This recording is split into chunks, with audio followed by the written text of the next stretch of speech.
Hello everybody and welcome to my lovely stream tonight. So obviously we're going to be celebrating the Imbolc and our goddess Bridget. So I've got my altars and stuff all set up. I'm going to get you all to give some of your wishes and things you want to let go of and put that into the cauldron. There's going to be a bit of music, a bit of uplifting stuff going on. I've got my little piano thing to play, and I'm going to do a bit of my drumming. And then we're going to get on to some interesting talks and see where the evening takes us. Let me just bring up my lovely sister, Christina. She's in the bottom.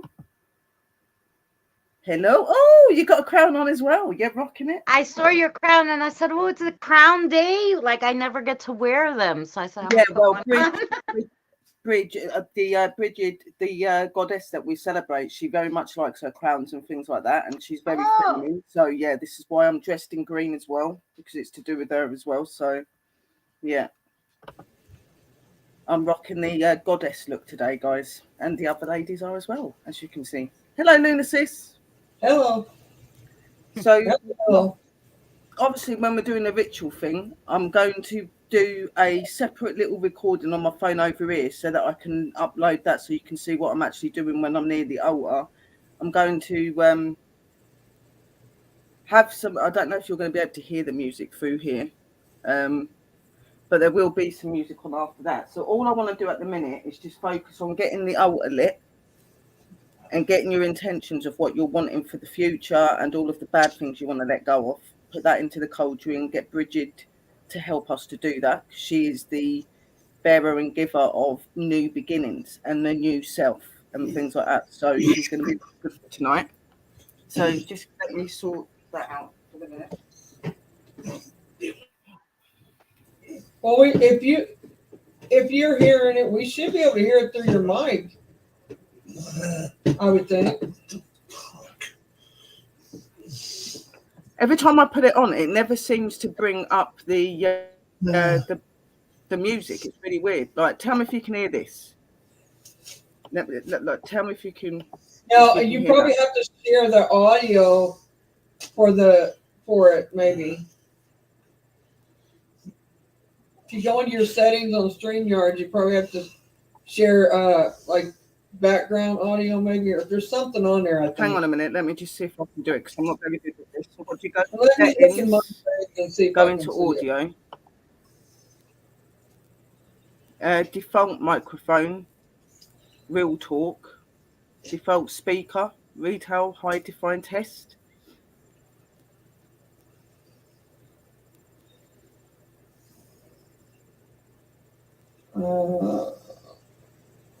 Have you got the echo cancellation on? Yeah, that is off yet. Okay, do you got reduced mic background noise hit? Is that what? Do you have the reduced mic background noise? Do you have that check marked? That's not got a tick on it. Okay.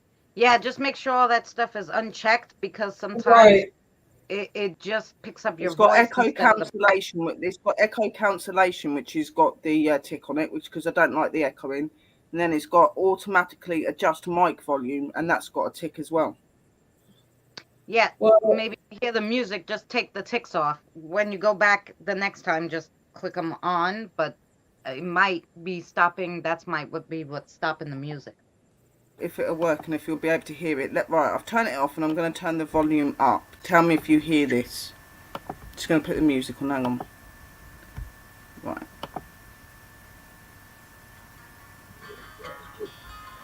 Yeah, we hear it. You hear that? Yeah, but the echo can't. Right, okay, good.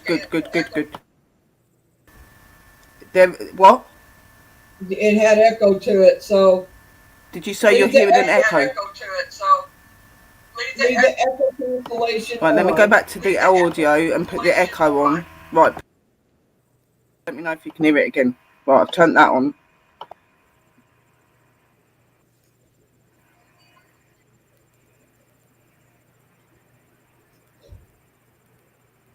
Can you hear that? What? No, but I think the reason why we're here. Do you have your YouTube up? Your channel up? on YouTube? Yeah. Okay, you need to mute the YouTube side of it. It is muted. And we're still hearing us in the background. I don't know. I need to turn that other one back on as well then, because no, I maybe mean, it's because it's turned. What about it now? Because I've turned the volume down. No, it's not that. It's the take your echo cancellation off then again. Off, like that's it, with it off without the tick, and then with it,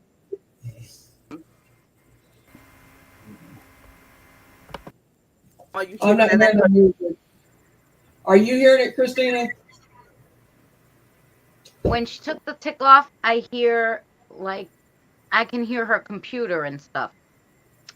So, yeah, if you want, just send whatever audio is the audio, like, on YouTube or something.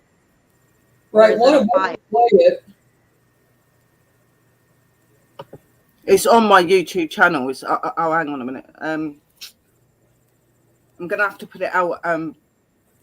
Because if it's a link that you could share with Luna, what she could do is she could just put it. You can just put it up, right, Luna? Right. I don't know if I can present the hang on. Let's see if it works if I do present it. Imbolc open panel. No, we want the music. Right. See if this works. Make sure you turn the audio on when you do that. Apologize, guys. We're not so right. Can you hear this? Oh, get it.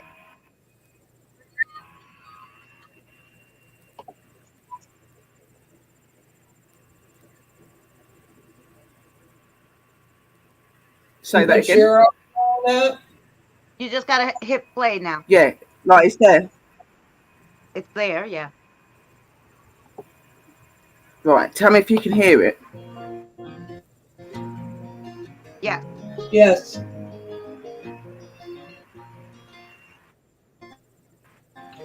Right. Okay, good. We'll do it like that then. Yeah. So yeah, what we're going to do is we're going to have that music on, guys. And if you guys can write in the room like the sort of things that you're wanting to be put into the cauldron, that would be really good. I'll get all of the stuff lit. We'll just put the music on so that you've got some background and stuff.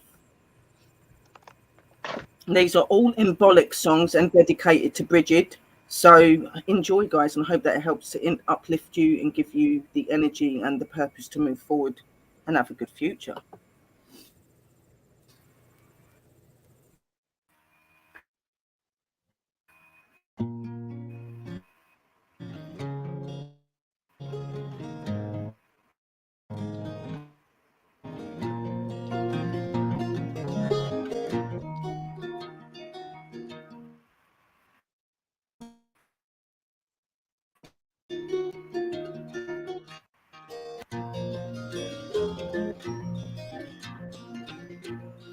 Blessed Bridget, come in, bless this house and all of our kin. Bless this home, protect this house and all within. Blessed Bridget, come into thy bed with a jam at thy heart and a crown on thy head. Waken the fire within us.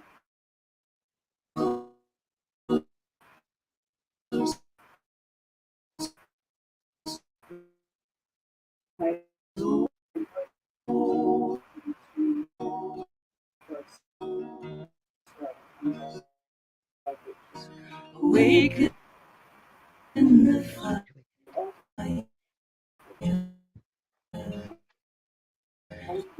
that makes us whole.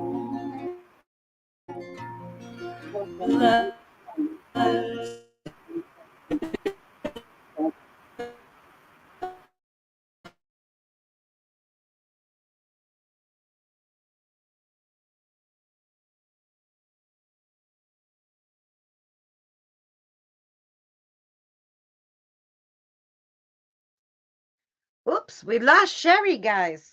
I'm sure she'll be right back. I think she needs to send it to me and let me play it, so it don't pull on her computer. Right.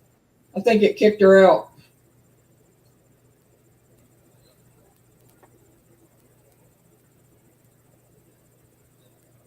She said it's a link on her channel, so let's see.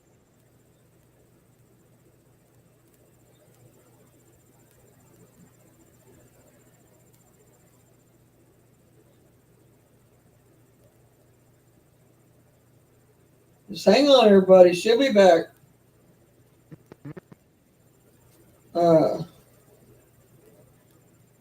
Matter of fact, she said it's on her channel.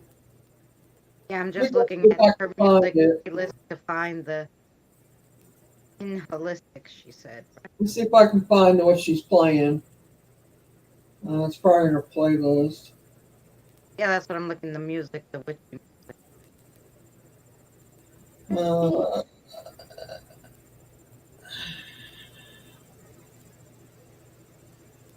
Meditation playlist or music, or I'm looking in the music, you look in the meditation.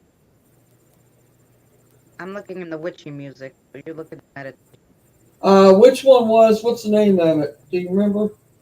In holistic. It starts. Being holistic, is that what you said? Yeah, INH, like in holistic. In holistic. Yeah. Well, if you find it before I do, flip it to me and I'll put it up. Mm-hmm.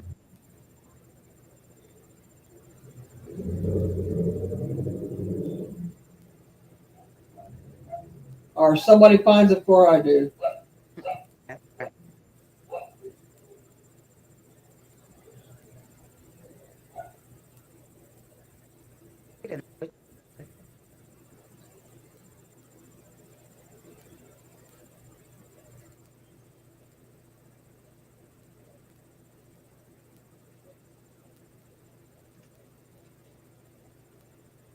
She got a lot of them on here.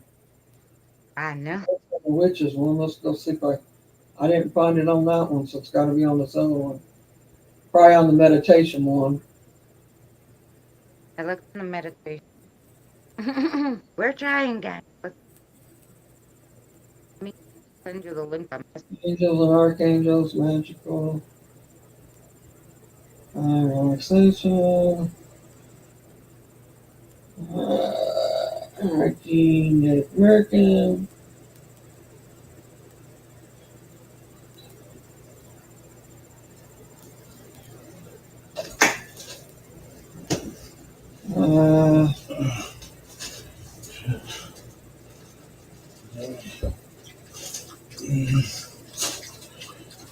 That was quick. I guess got to be the quickest thing. The quickest we've ever got anything. Quickest way the damn time. Oh, hang on, I'm still on live, so what you say? Yes, no. What did you say the name of it was? Ethereal music? Imbolc. Symbolic, okay. Yeah, M-I-M. Did you find it? No. I'm not finding anything so symbolic. Not yet.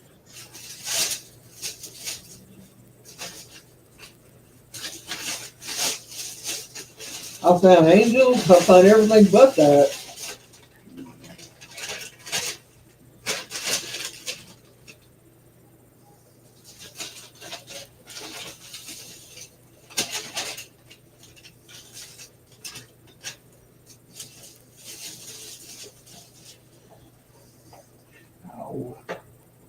Well, she hasn't made it back, has she? I wrote it in chat. What's ready? Imbolc. There you go. Lisa Drive. There's a lot of them though on YouTube. I can't find any on her. So you found it? You send it to me? No, she wrote how you say it. What you look. Kim did.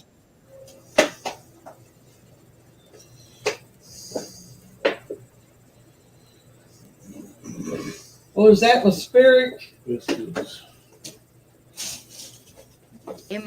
Imbolc. IMBOLIC. What is it? Embolic. Okay, embolic. Okay. All right. I still ain't seen that either. It should be in her witch music. But It's in her witch music or in her meditation. well, the All right. meditation is just her video. better call me a little old nap. Wait.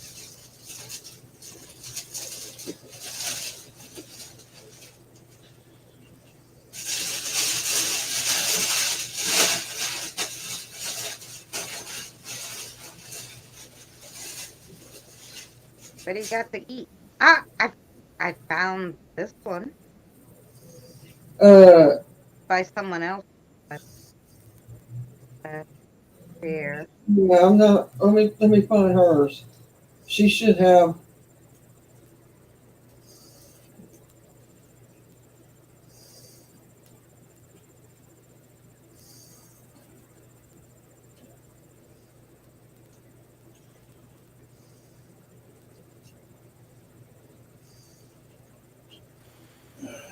I apologise, guys. The video will be on the phone, so you won't be. Oh, we were like, we'll find it and then we'll play it for you. Right. That's what I was saying. We'll find it. No, we'll play it and play it for you. I will. I mean, so it's not kicking you off. So did you hear it or not? Or was it not coming through very good? It kicked you completely off, and it was bleeping in and out too. Right. Okay. Well, it's hard to send it over when it's in a playlist and it's on my channel and stuff. Just send the link.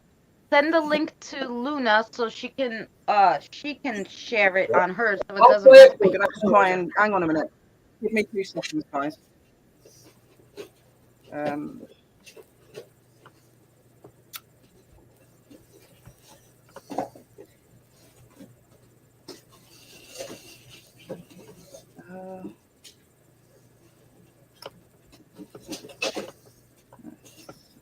don't know what's going on here. Oh, because that is in private. Why is it in private? Okay. Yeah.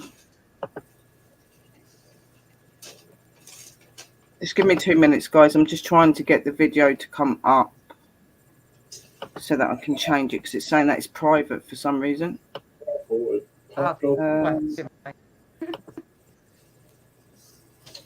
Just trying to unprivate it. Edit.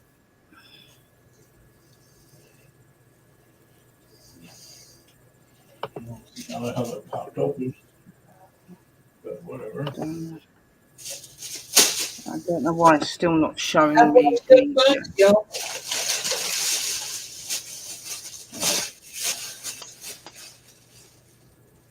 Don't want to do that. I want to. This is hot. For some reason, it's not doing. It's not doing what I want it to do. It's just being a pain in the. Right, hang on a minute. Private. We want it to go to public. Okay. Right, so I've done that. So go back.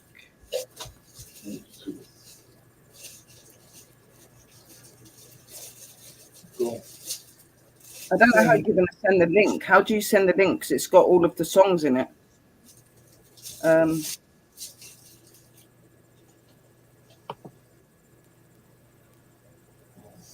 It should have a. It's in the playlist. It's on my playlist on my channel. If you go onto my playlist on my channel, it's under Imbolc. Well, look, we couldn't find it. So did you unprivate Yeah, no, it? I've just updated it, so now you should be able to see it. Is it under witches or where is it? Imbolc. Okay. Let me go. and then we just play that music. And I will get all of you guys to write in the room what you're wanting to be put into the cauldron to get all of the old things that you don't want out the way, anything negative, anything that's upsetting you, anything that's consuming you, stopping you from doing what you're doing, can be put into the cauldron, as well as putting positive things for moving forward in your future, new beginnings, a new you, new ideas, plans, all those sort of things. This is the sort of thing that Bridget is very good at bringing to you. She's a very powerful energy. Okay, Sherry, I'm finding all your playlist. Okay, is it under the witches music or under? No, it's just got Imbolc. It should just say Imbolc. Okay, all right. Let me go back.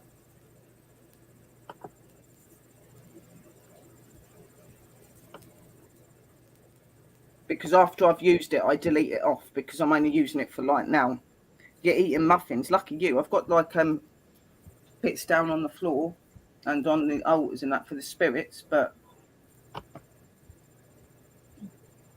I don't know where Sister Christina's gone. Where's Sister Christina gone? Somebody called me and they kicked me off the thing when they called up. Damn it.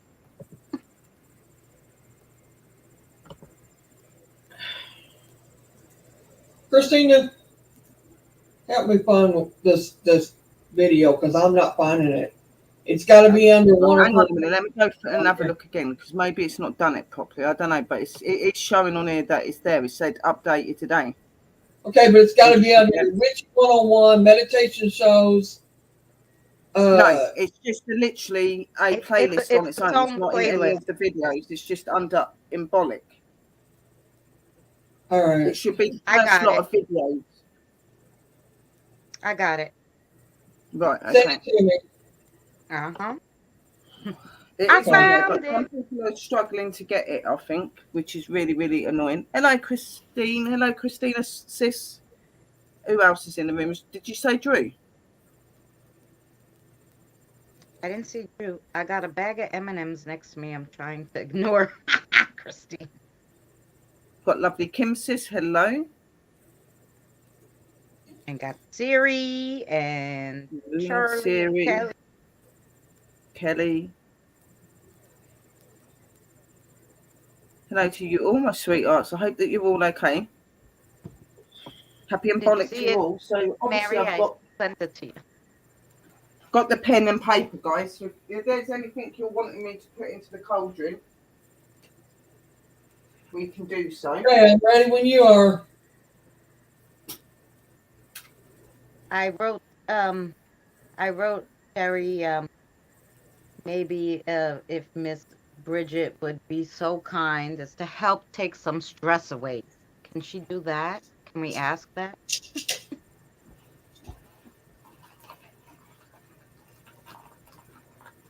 Right, so let me just rip out some pages and then I'll write down your wishes and we'll put them into the cauldron. We'll light up the energy first.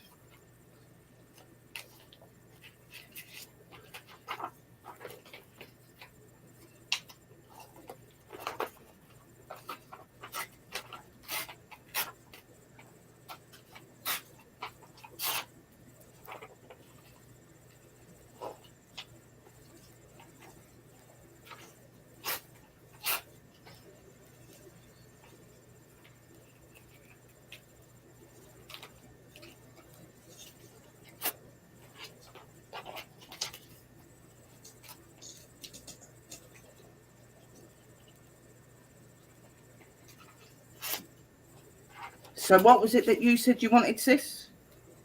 I said, are you ready? I'm ready when you are to play it. Yeah, well, no, yeah, you can put the music on, but Christina said something. She said something about stress relief. Oh, yes. I wanted to ask Miss Bridget if she could please take some stress from me. Just right, let me see. Have you got the video there? Like, let me bring it up, Luna. Okay, yeah. There. Right, there you go, sis. Okay, here we go.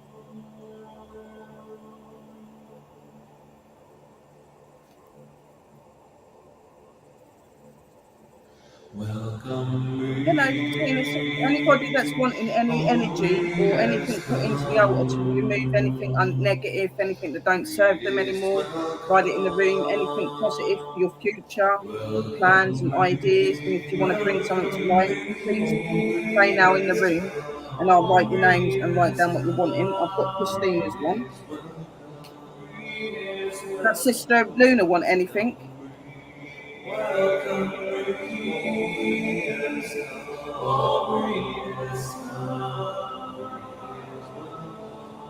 Right, me.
This Okay, game, you're not ready for it.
Okay, I've got you down, Tina.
Christine.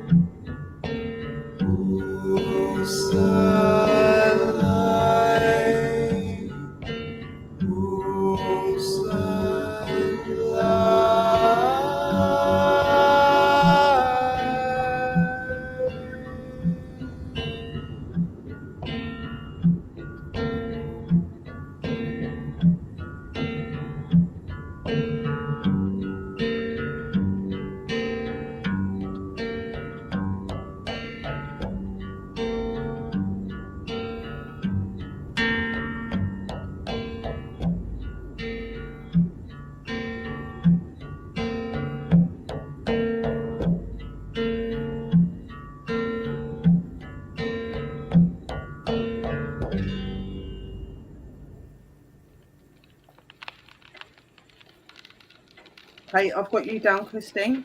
See if I've got anybody else.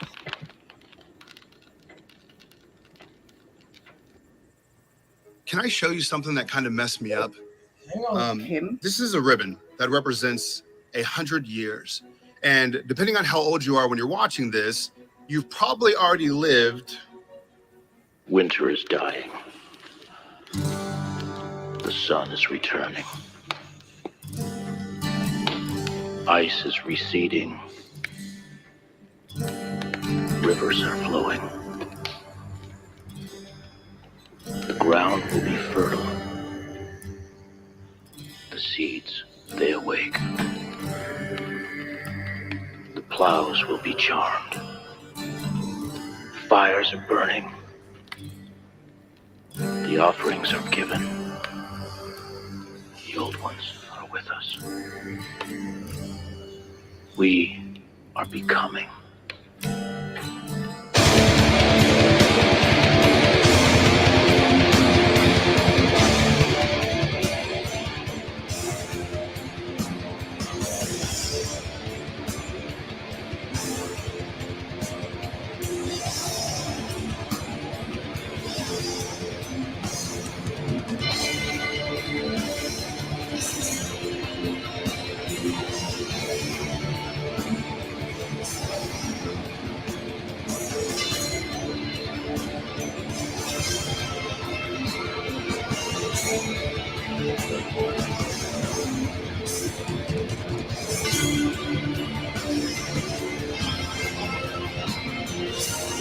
That's what you call.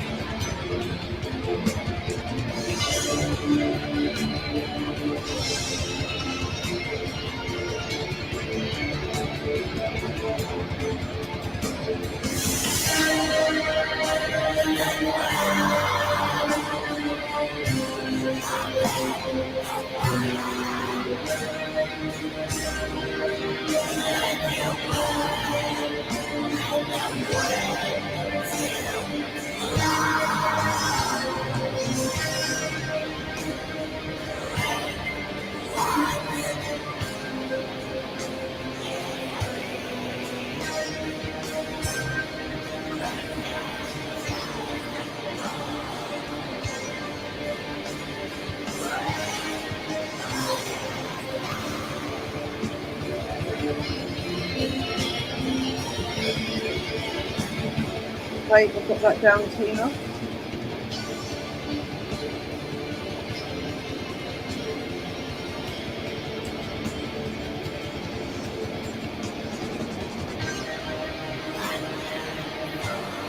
Tina.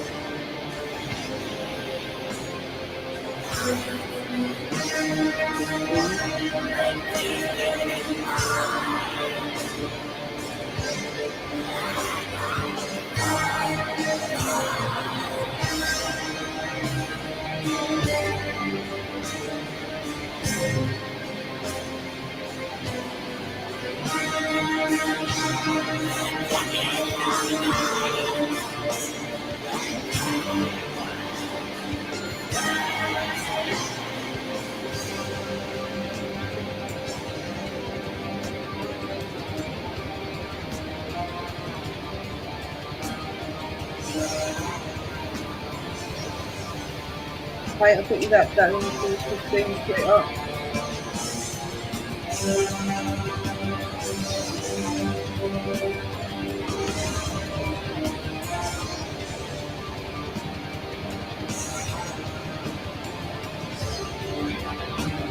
Right, sorry.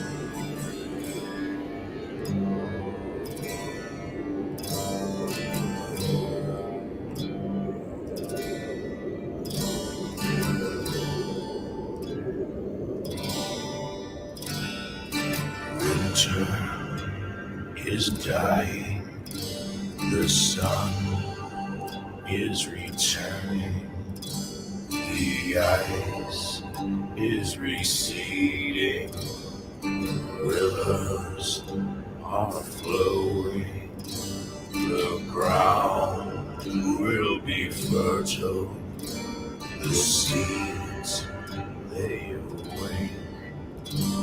The boughs will be charmed, the spirits rejoicing, the fires are burning, the offerings are given, the children are singing, the old ones are with us. We are becoming. We are becoming. We are becoming. We are becoming.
Did you know that there is a hidden message in the ancient Egyptian symbol, the Eye of Horus, despite existing over 3,500 years ago? Don't know what these are. What's this one? Music from Imbolc Walk.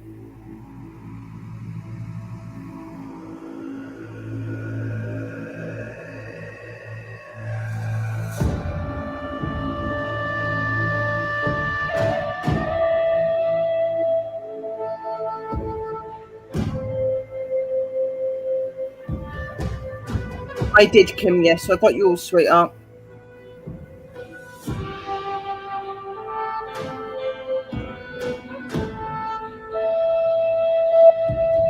Kimmy.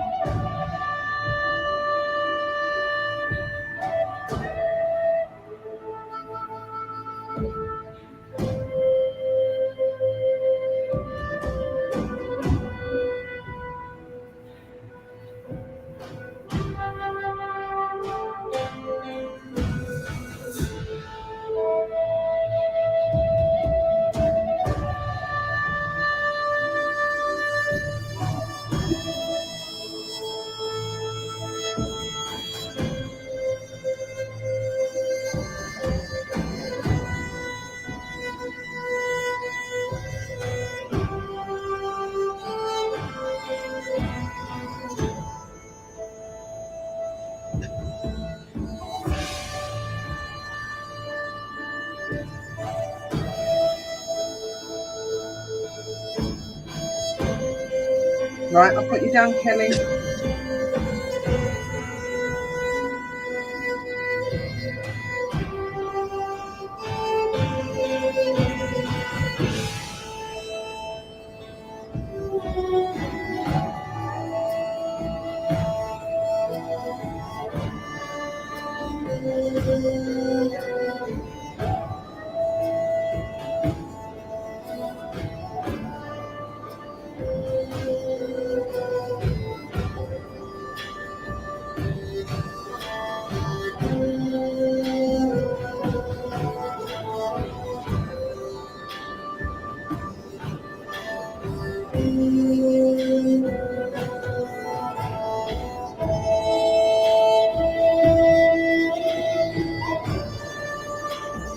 Right, so I've got everything broken down that I need to break down. Now what I need to do is actually get these in because the goddess candles have burnt down really, really quickly,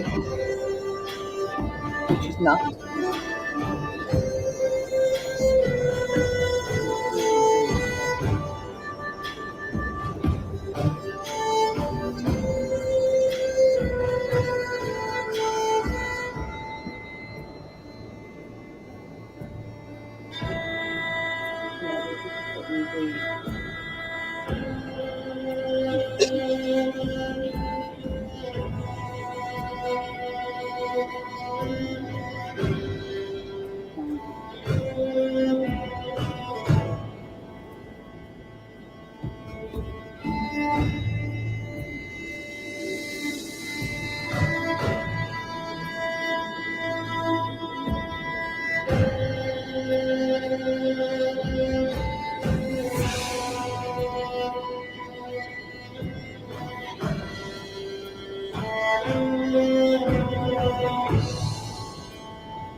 rising.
Of Candlemas beware, old man,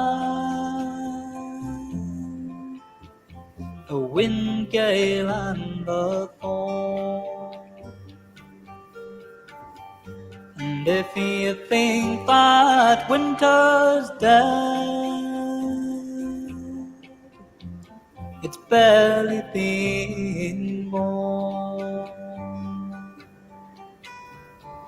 If you think that the spring is come with a bright sun in the sky,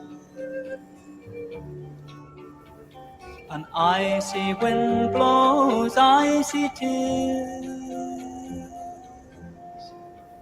from the corners of your eyes. February clear and cold is a hard time of the year, and silver streets are slashed with gold from a sun that's never near. When morning lasts for all the day and the color of the talk is grey, and sunny smiles are hid away, till the spring is a shining flame. La la la la la la, la la la la la la, la la la la la, la la la la la. La la la la la la la la la.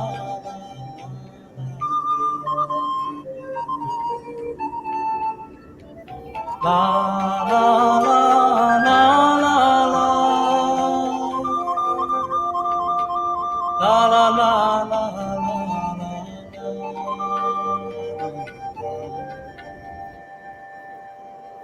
To take these offerings, my spirit, my energy, of gratitude for this today, and this spell, wishes and hopes to find. Thank you. I thank you.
Wisdom, guidance,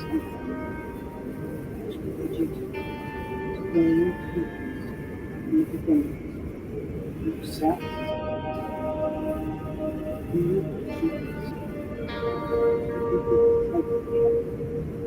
Traveling to the ones that you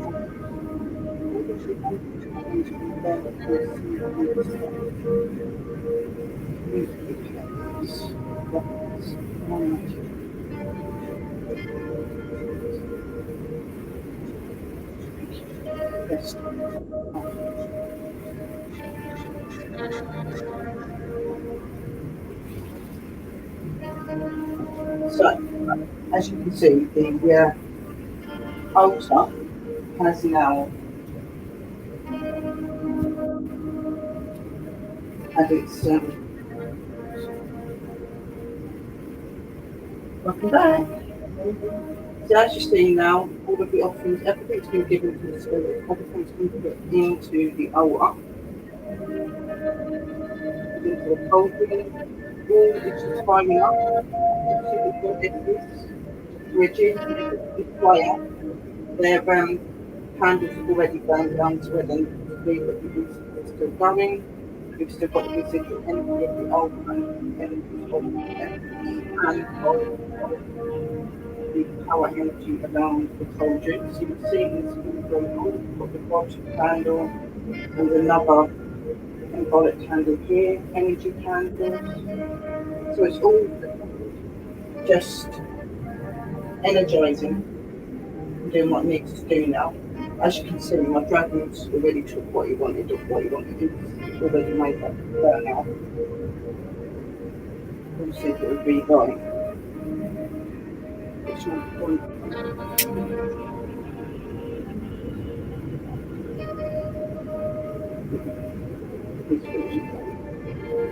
Yeah. Now just to let you do that thing. There isn't anything else we can do on at once. That's me finished on this.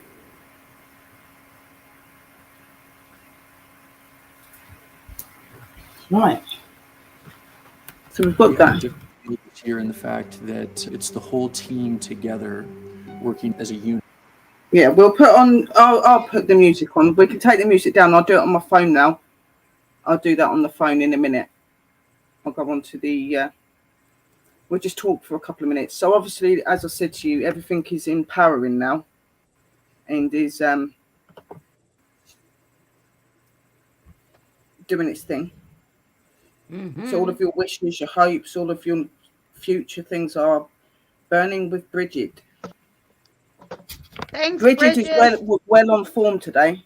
Literally, that candle burnt down before I even got your stuff into the cauldron, so she already knew what you all wanted. So that went really quick. Both of my goddesses went down quick.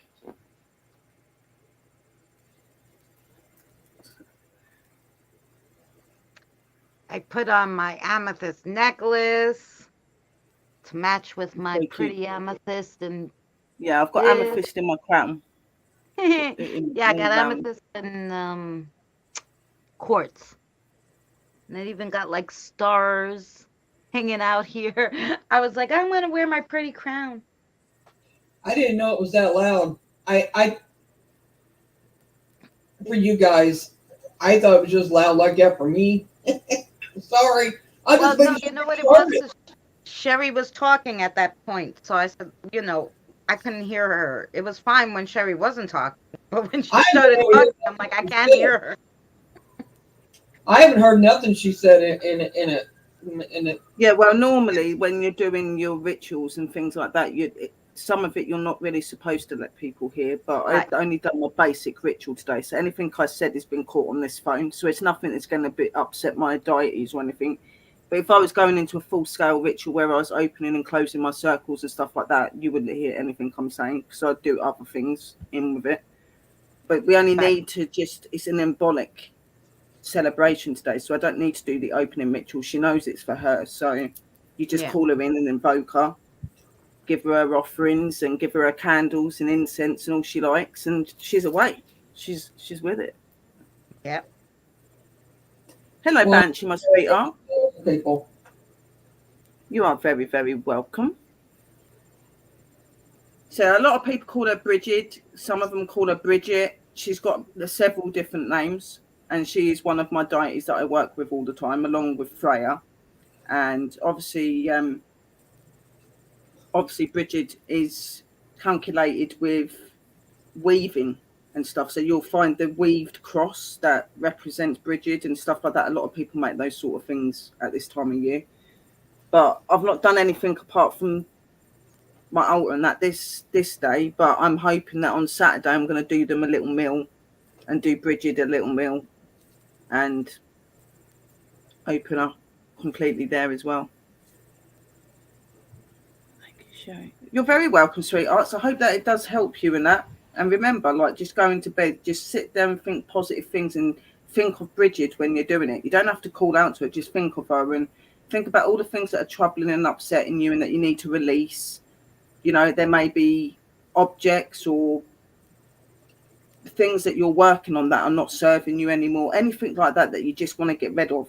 You just think it to her, ask her to remove it, and just ask her to replace it with future plans, future ideas, asking you to give her wisdom and things like that. She's very wise, so she's got a lot to say. So she'll definitely put you in your path that you need to be in. You just got to talk to her.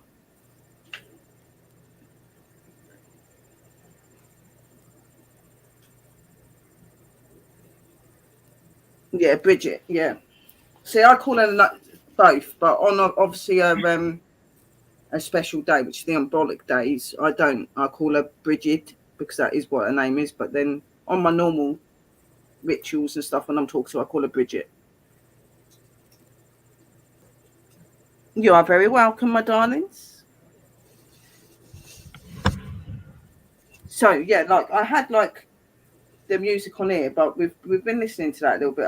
I was hoping to get some spirit box stuff done with the spirits, just to see how they're feeling on the Imbolc and things like that. I was hoping to get a little bit of that, having a talk, maybe talking about your channels, what you guys have got coming up and what I've got coming up and things like that. Anybody got any weird experiences or anything that you've gone through?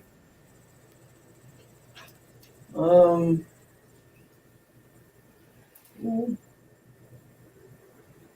really weird. I'll tell you, I've just been having a hell of a time these last 3 months with the spirits. I've learned so many different things. I've had so many different things happen in the last 3 months. Had Mary's mom stamping around my kitchen talking to me, and I just knew what she was saying, and I was telling Mary, and I'm like, is this right, Sarah? She's like, yep, you got it all right. And I was like, how am I knowing what she wants to say? That was crazy. Yeah, I have noticed that the paranormal side of things are most definitely escalating and becoming more prominent. They are, There's yeah. definitely a change going on in the spiritual realm and in this realm, which is bringing a lot more of them through. I have been noticing that. And sometimes their characteristics, they've been a bit up and down recently as well. I've noticed a bit off key. Sometimes they're all right, then other days they're quite distant or they're acting weird. Noticed a lot of that recently. That I've noticed too. Like some days they're really, really talkative and they're telling me what they want, and and I'm communicating with them. And other days they're just like, but I think it's a lack of energy maybe too, because Well, it can be, but you got to think is Well, when they're part of it. They're spirits. They're still people, aren't they? So they're going to have days where they're really talkative. They're going to have days where they don't really want to talk or interact. I mean, they've got rights to have that decision. You know what I mean? So, but I have just noticed, like recently, the change, even in the universe and everything itself. The weather's been really strange this year as well. A lot of weird weather that I wouldn't normally be seeing. There's a lot of stuff going on, definitely. And I've been having these weird and random dreams that to me is telling me something's on its way. There's definitely something else coming. That's what I was just fixing to say. A lot of it has to do with what's going on in the world too. It's all linked. there is Right. lots of battles and stuff and arguments and fallouts going on in our world today. But this is also going on in the spiritual realm. The spiritual realm are having to fight against things that are not that great as well. So I've been finding that the energy has been shifting and changing everywhere, not just in the spiritual realm or when I'm communicating with them, but even here and with like normal people that are living. I've noticed that people's behaviours and ways are changing, and it's random. It is random. And there is definitely something on the cards. I can say this much, that what's going on in the world, if it's got the spiritual world acting different and standoffish at times and sometimes more active than usual and just different, we all should take a notice to that, because if it's got them like that, imagine what's going to happen, because they know what's coming. They know. Exactly. Yeah. And that's what I always try to tell people, that if they're starting to act funny and they're starting to do weird things and like have certain techniques, then it's definitely something wrong there. You know what I mean? Because for me, I find my spirits very easy to communicate with. I've had them all of my life, so I know that I can trust everything that my spirits and stuff tell me. And even they've been coming up to me recently and going, something's changing in the atmosphere. Have you not noticed that there's certain energies you normally see that haven't turned up? And I'm like, well, what's happened to him? They're like, there's like, and they're explaining that there's like some sort of battle thing going on between this world and that world. Obviously, we've got stuff going on here, we've got stuff going on there. Some have got lost in between, not really knowing where they're going. They're like being pulled back and forth because they're worried about the spiritual realm, but then they're worried about here as well. So I've noticed a couple of my spirits have like haven't been turning up, haven't been coming, and they are some of the higher energies. So that tells me that they've got some purpose that they're having to do up there to keep things at bay. But whatever it is, isn't good. Look at what Christina's been putting on her thing about her visions and stuff, and she's made videos about it in the cartoon what she's doing. Yeah. If you think about it, and there's what we have always been told, and what the Bible tells you, that angels are supposed to be this angelic side, you know. Well, that's not always true. Right. So you have to think about it. As I say, there's good and bad in everything. There's Right. good angels, there's bad angels, there's good dragons, there's bad dragons, there's good fairies, there's bad fairies.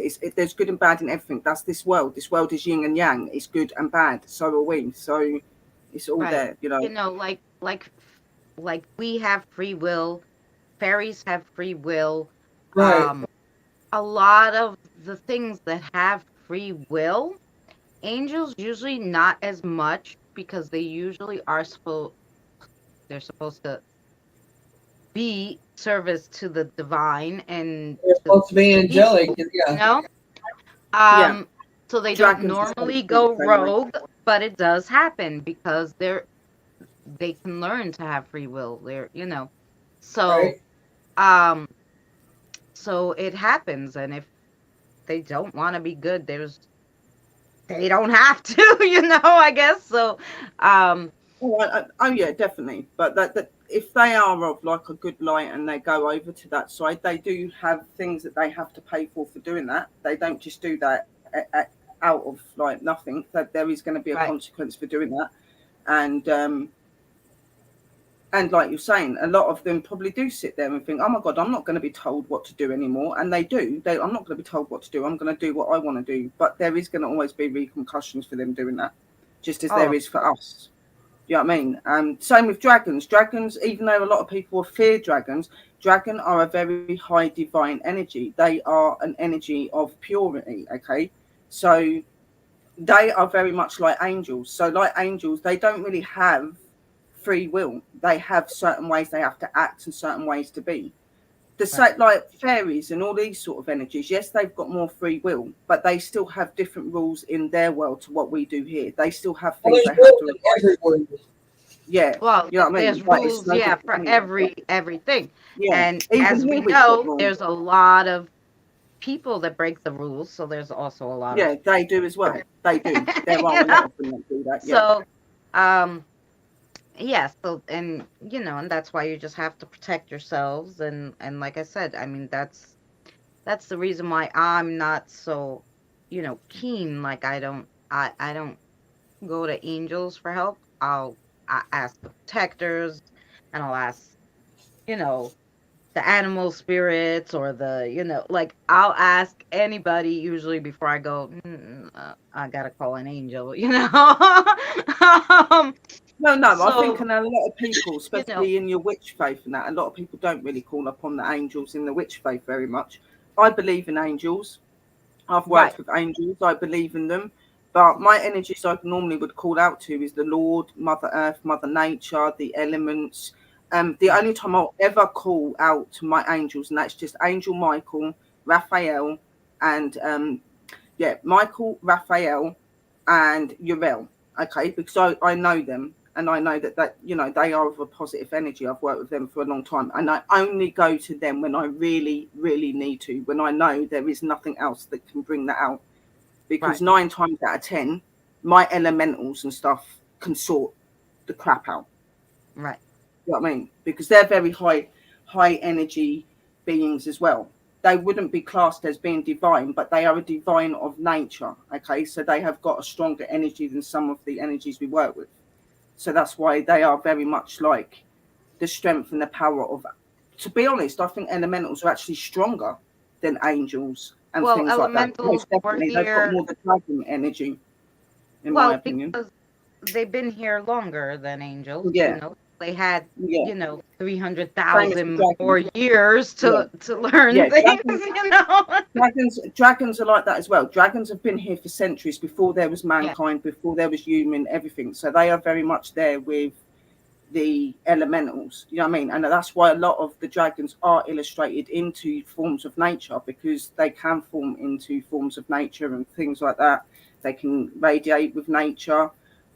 Some of our elementals turn into dragons for certain things as well. So it just shows that there's some very powerful forces out there, and not all of them are looking for your good interest. So you right. do have to. That's why I take notice of my good energies and what they show me, and my dragons show me to understand that. That's why I want to bring out learning you guys about dragons, because yes, they can talk to you telepathically and talk to you the way that I'm talking to you, but sometimes in the world they're going to need to talk to you in their language, because there's going to be energies that can hear what they're saying. They don't understand the language of the dragon, okay? A lot of them, apart from like angels and that, obviously. So if they don't want a certain energy or a certain spirit to know what they're planning with you, they will talk in their tongue, which is runic language. It's talking through runes. It's not like when we pick up runes and we throw them out and they've got illustration. With them, it's the alphabet. So each letter that they put into something will illustrate and spell out something that they're trying to say to you. It's a bit different to you doing a room reading. It's not the same. Right. It's the letter, and they try to spell things out to you, or they'll give you like initials, and you establish that. Sometimes they talk in riddle as well, which can be really confusing. But sometimes they have to be that way, because not everybody's supposed to know what they're saying. There's certain things that we're supposed to understand as the people that work with them. So, it's interesting in that. It is. It is.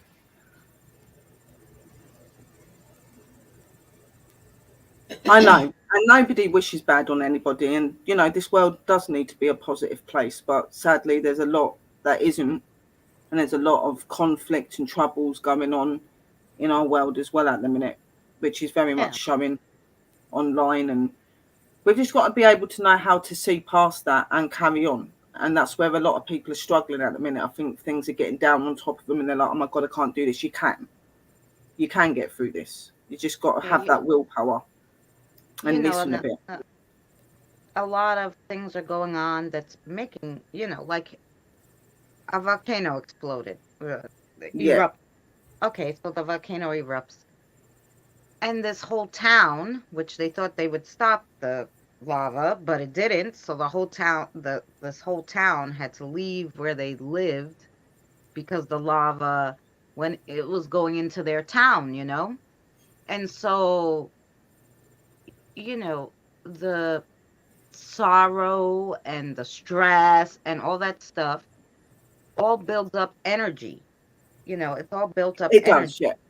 It So does. all this energy from all these people that are having this heartache and whatever, it goes to you, it goes to the spirits and so on. So you But of really have course. to try to keep, keep a positive outlook. Otherwise it's all going to be crappy for everybody. Well, it's You residual know? energy. So If you think about it, it's residual yeah, energy. It's energy that's coming from other things. And there's a yeah. lot of that in our life every day. This is what I try to educate you guys, that even when you go out and you just walk as far as going to a supermarket or walking in a shop, you can pick up the energy of other people. So that's why, like, when I come home, I always cleanse, bless my area, me. When I've been gone out and come back, I always make sure that I do that, because I don't want any of that unseen energy sometimes coming into my home. So that's why I put things like witches' bells and stuff up as well, because it keeps all of that out. And it's difficult. It is difficult to get through life, and it is difficult to face things. But we're strong beings. We've been made to be that way. We've been made to face things, and we can get through it. They wouldn't put anything at you that you can't face or come to establish in the end. You know what I mean? So it's all a learning lesson, isn't it? It's all learning about yourselves and learning about your true qualities and who you really are in all of this. So That's what I was talking with Danny yesterday, and he's like, I have this bucket list and these are the things I want to do before I die. He's like, do you have one of those lists? I go, no. It's like, what do you mean? I'm like, no. Look, I only have one thing on my list to do till I die. Try to be stress-free and peaceful. That's it. That's all I want from the rest of this time on this planet, you know? Everything else, if I do it, great, you know? If I don't, I have a whole list of things I want to do after I pass away. And he's like, what? I'm like, since I've been doing the spiritual stuff, I'm not afraid of death anymore. And I'm like, when I die, I'm going to go see the pyramids. I'm going to go, to Greece, and I can look at all the ruins. I have a whole list. I can't afford any of this in this lifetime. When I die, I'm so looking forward to all that. And he's like, I've never heard anybody, even spiritual people, talk like this. He goes, I didn't think of it that way, because he lost 2 people this week. And I'm like, no, imagine what they're going to go do now, And he's just looking at me. I'm like, no, it's going to be great. And I said, Sarah's going to come with me. And she's like, and Billy. I go, yeah, we're going to travel all over. And then when we're ready, we're going to go to the Grove. And he's like, okay. when you pass over, you see many amazing things and get to do many amazing things that you wouldn't have been able to do in life. And education shows you in so many different forms as well. So it'd be even more of an experience than doing it now in this world and today. You know what I mean? It'd be extraordinary. I've had spirits that come to me and said, when I lived, I hardly done anything, and I've done everything while I've been dead. I've seen amazing things, and nobody can pull me up for anything I do because I can't be seen, and it's the best thing in the world. And they do love that, and we're all going to get to experience that. But you got to remember that all that we do and all that we conflict down here brings matter to what's going to happen when we go up there. Okay, so that's why we have to fulfill our life here as well. We have to do what we want to do, and like Christina's saying, I've never really had a bucket list either, to be quite honest. The only thing I really want to do is just be happy, be comfortable, and not struggle, okay? And I want love and goodness for the world. That's all I care about. I don't care about anything else. And I just want to continue being who I am and what I do, because it is my true song. That's all I want to do. I don't want to go to these big places and these amazing investigation places and all this stuff. I don't. Obviously, I love investigating. I have got things I want to go to, but they're not important because I can, like Sister Christina said, we can become part of that one day. You know what I mean? So if I don't get to do that now, I'm not going to beat myself up about it because I know I'm going to do even more extraordinary stuff when I go over. So I look into the realistic and the things that are doing, and I concentrate on that. And that is just living my life and being happy and just being a good person. It's all I want to do.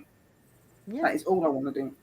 Yeah, because if you know, it's good to like if all of a sudden I come into a whole bunch of money, yeah, maybe I'll travel somewhere, and it will be thrilling, you know. Share wealth. You know, yeah, but if I don't, it's okay because I know I can see it now. See, before I was doing all the spiritual work, I really didn't know if, you know, they just put you in the ground, and then there's nothing, you know. So, but after, like, now that I've been doing the spirit work for 6 years, I'm like, oh, you know, there's so much out there, there waiting for you, so much different than and you've got no what struggles, and you ain't got to find money to find food. You ain't got to do any of this when you go over. Everything is completely different. That's why do you think when people go to those near-death experiences, they don't want to come back? Why do you think they don't want to come back? Because they see a piece of that haven that's meant for all of us. You know what I mean? So I'm gonna go to all the places that I didn't get to see while I was live. Oh yeah, definitely. Yeah, And you could be there within that's what I seconds. said. Going to Greece, going to... And I'm going to love people that I know that I can, and people that I really want to haunt, and you ain't got to sit there and worry about sitting on an aeroplane for 12, 13 hours. You're going to be able to get there within seconds. You know what I mean? You're not going to need to be traveling for hours and days to get. Yeah, I'm not going on no airplane anyway. You know what I mean? It's right there. You know what I mean? Like, right. It's going to be so much better. That's what I said. I said I just can't wait. I can't wait to go to Egypt. I can't wait to go and see penguins in their habitat. Can't wait to go to Greece. Ireland. I want to see Ireland. I want to see Scotland. Oh yeah, I'm going to the UK. I'm doing all that. UK. I'd like to go and fly past China. Past China. But you'd be able to, but you'd do it unseen. Nobody would be able to see you doing it. That'd be the best thing about it. Is you could go where you want, into where you want, and nobody is. I'd love to go to Australia without having to be worried about being bitten. Yes, that well, yes. You know, just so many things to look forward to. Like when I was growing up, death used to scare me, but then as I got older, death doesn't scare me. Since I've with the communication with the spirits, and I've seen and gone through so many years of it now, it doesn't scare me anymore. You know, I don't want to die now.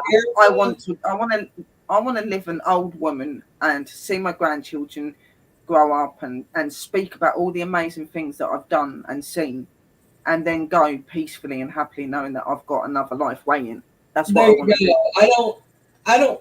I'm not scared to die. It's not that. It's just that I'm not ready yet. I'm ready.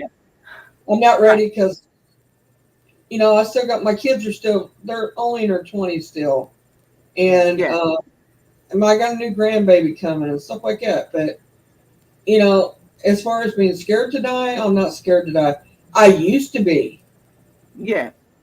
When I thought there was nothing, that we was just going to be judged at the gates of the pearly gates, you know, that chances of me getting in going to be slim, you know. That's because you get so many different people saying different things and things that scare you. You know what I mean?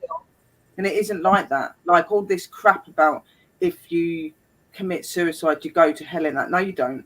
They know that you've done that because you was in pain. Yes, you will have to answer for what you've done to yourself, but they're not going to punish you for that. They'll help you to get through that. I mean, and I can't stand when I hear people that do that. Oh, well, if you do that sort of thing, you took your life unlawfully.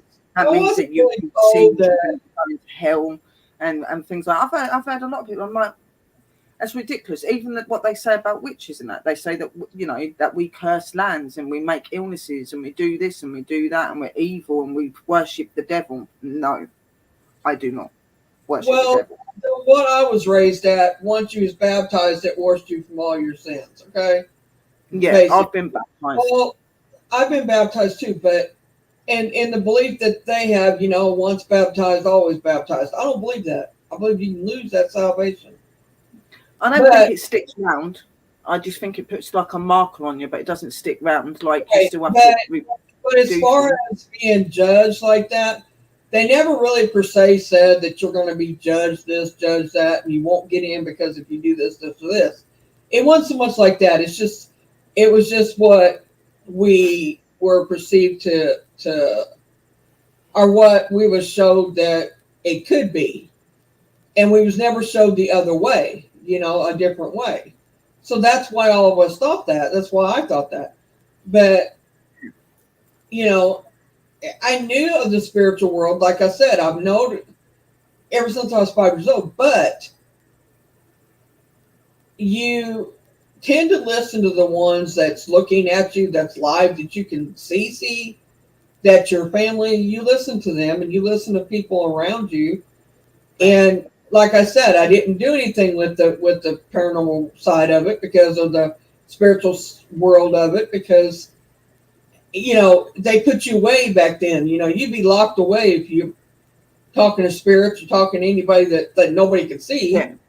So, I mean, it's just something you didn't do. It was taboo. But now that I'm older and I don't care what anybody thinks, and you know, you learn, the older you get, the more you start learning that you don't care what anybody thinks. And you start doing what you want to do no matter what anybody else does. So to the point to where I started listening to myself and I started listening to the spirits. And then I realized that it's not like that. That yes, you are they do judge you, or they do help you work through what you had done. I call it, some people call it purgatory. Yeah. Call it an in-between, you know, through the veil, on the other side of the veil, or whatever it is.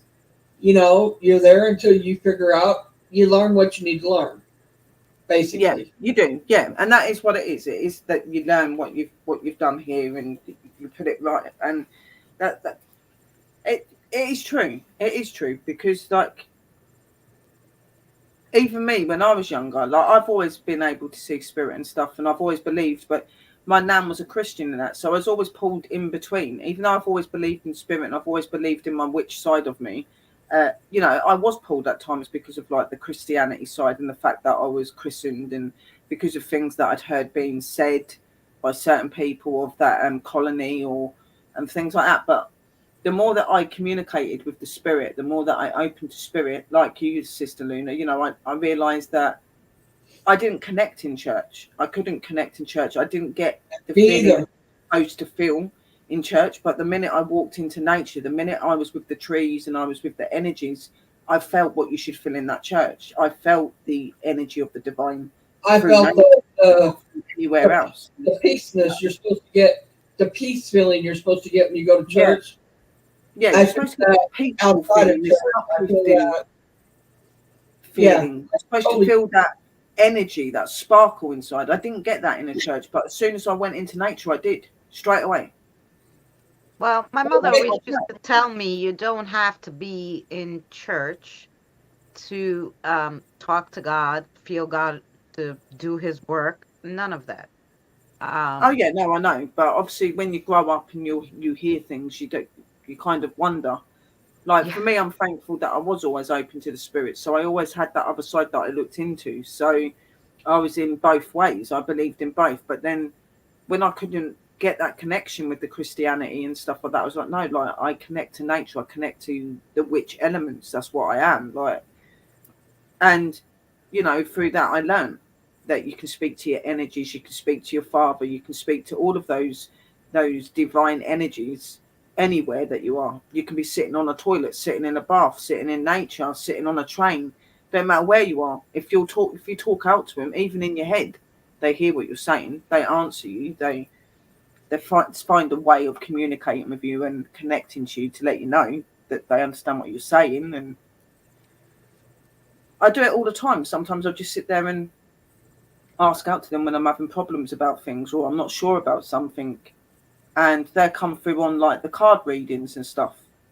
It happened when I went to Stonehenge and I asked them to communicate with me, and they come through on Sister Gothic's reading, my ancestors. Then this week they come through on both of the sisters' cards, like saying their bit and saying what they wanted, and it was all stuff that I'd like asked to them and said, please, like, just show me, give me a way, and they did. And it's all of that that's always kept me so close connected to the spirits and to everything, because anything I've ever got from them, anything I've ever picked up, anything I've ever felt has always been that way.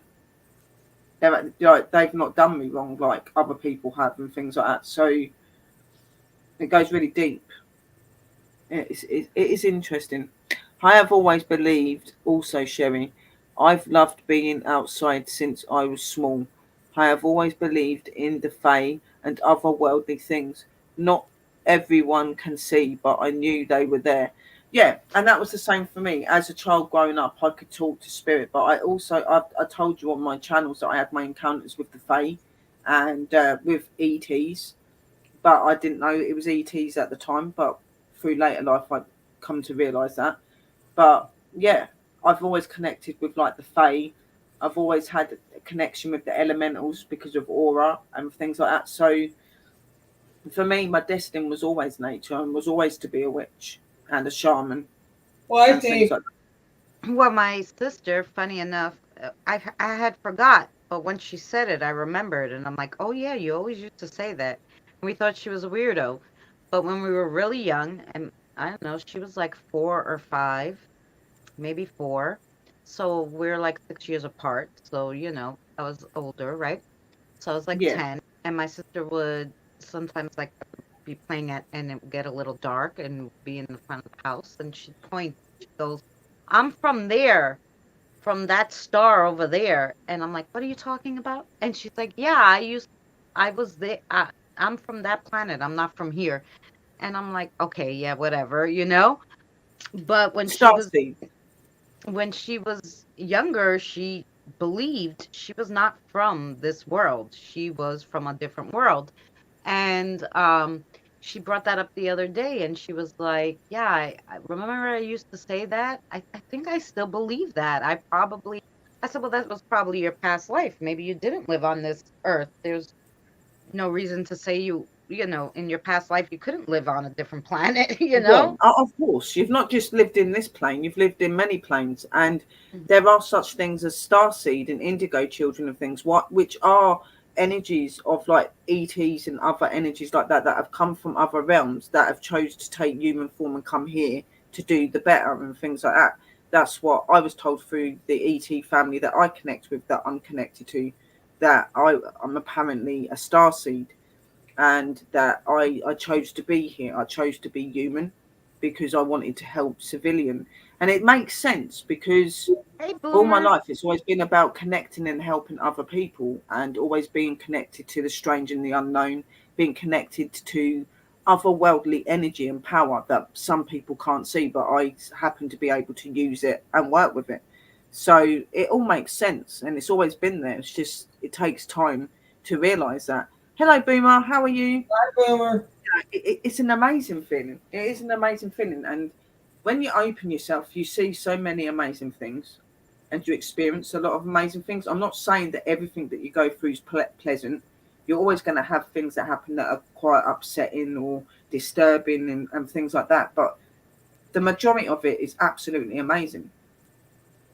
And it's just so good to be different. And that's why, like, everyone goes, don't you ever think about giving up your witchcraft? No, I would never give up my witchcraft. If I gave up my witchcraft and gave up my spirituality and gave up all the things that I do and I am, I wouldn't be Sherry. So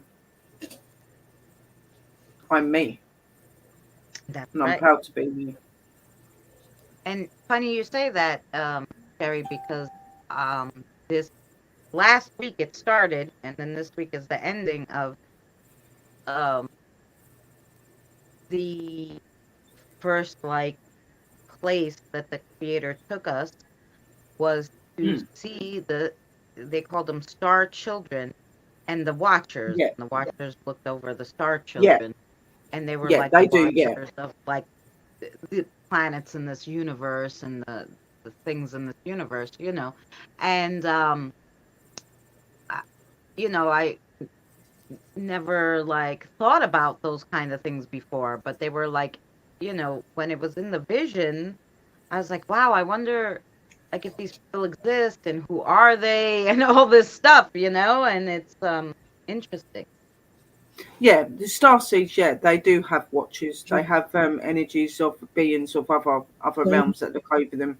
Like for me, because I'm a star seed and I'm connected to Lyran and Pleiadian alien, I have like watchers that are from both of those colonies that will watch over me and make sure that I'm not stepping out of line, not doing the wrong thing. I have regular contact and communication with them, and go up there and have weird medical stuff done and things like that, just to keep me energized and connected and things like that. They never hurt me though.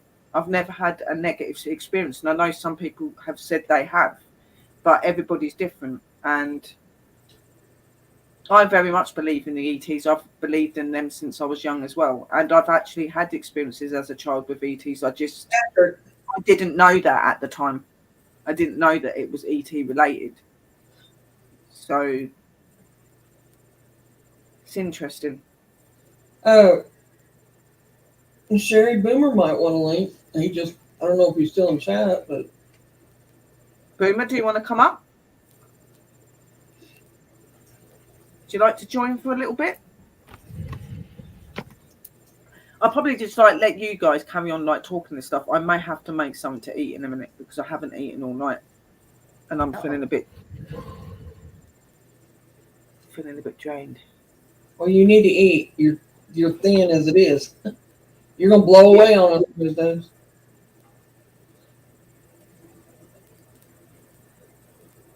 You want me to send it to him? Yes, sis. All right.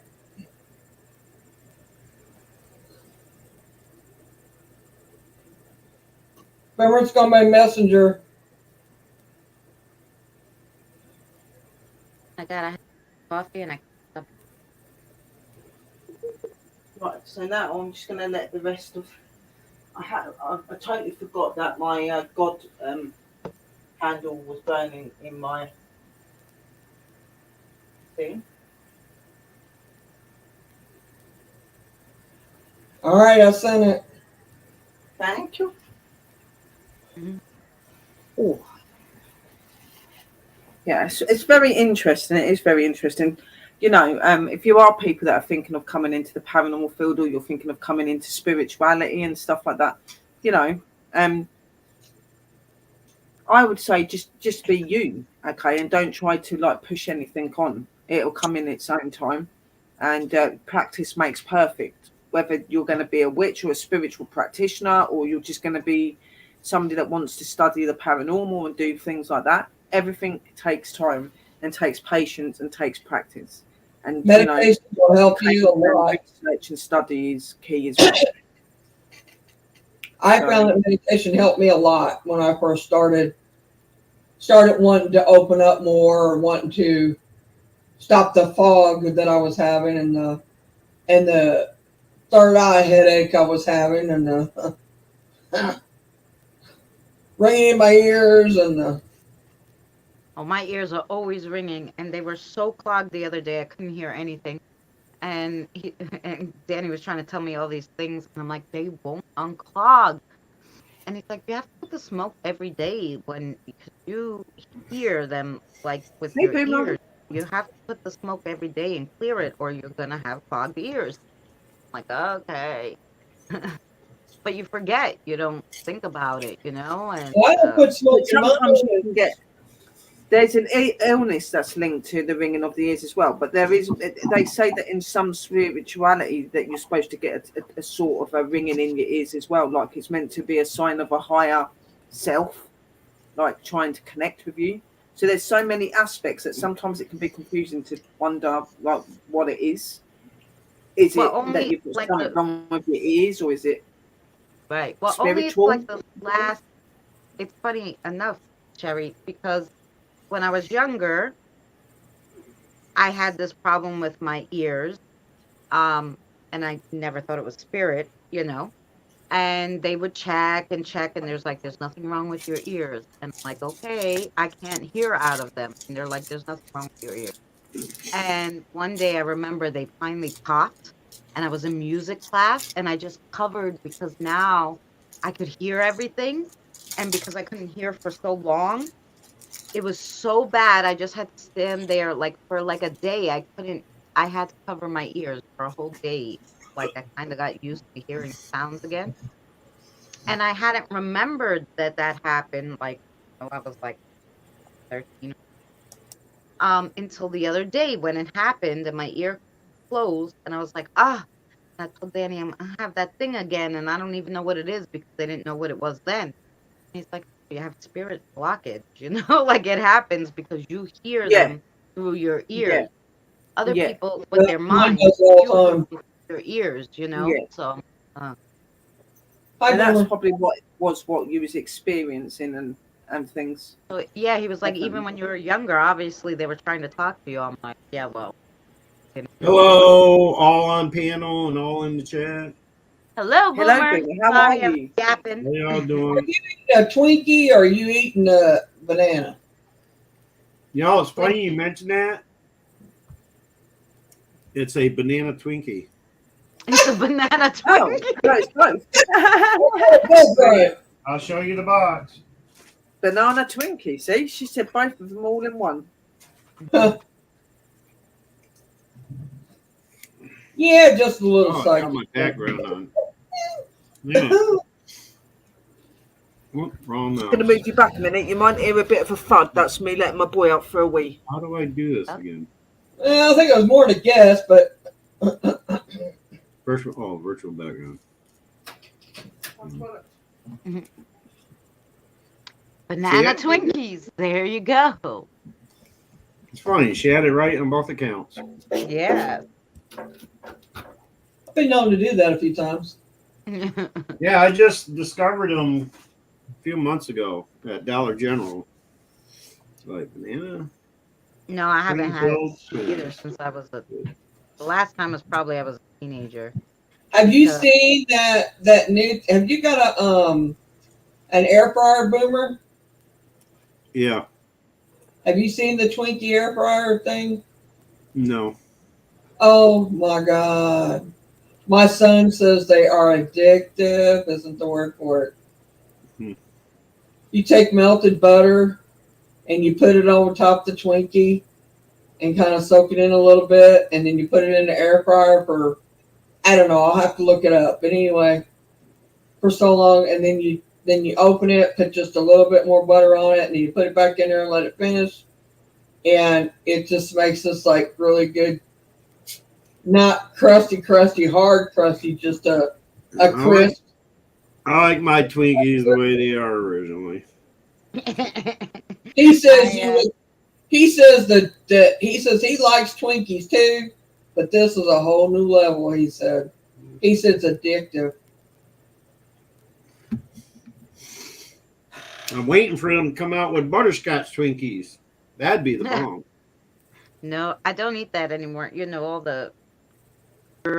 syrup and preservatives, sugars, and I don't know what else is in there. Well, Crazy shit. it's not like I sit here and stuff myself with this show daily. They say Twinkies can last forever. I treat myself every now and again with a Yeah, Banshee. It's junky, but speaking of that, Cab. They were oil. Oh my God, Christine. Cab has a Twinkie that he has been sitting since I think it's about a year and a half now, I think. He wrote the date on the side. That thing, I'll tell you, yeah, it's slightly shriveled at this point, but it looks almost exactly the way it looked before he took it out of the wrapper. Yeah, I'm not surprised. He has it sitting on his little bench area where he streams from, and has been sitting there in the open for like better part of a year, if not more.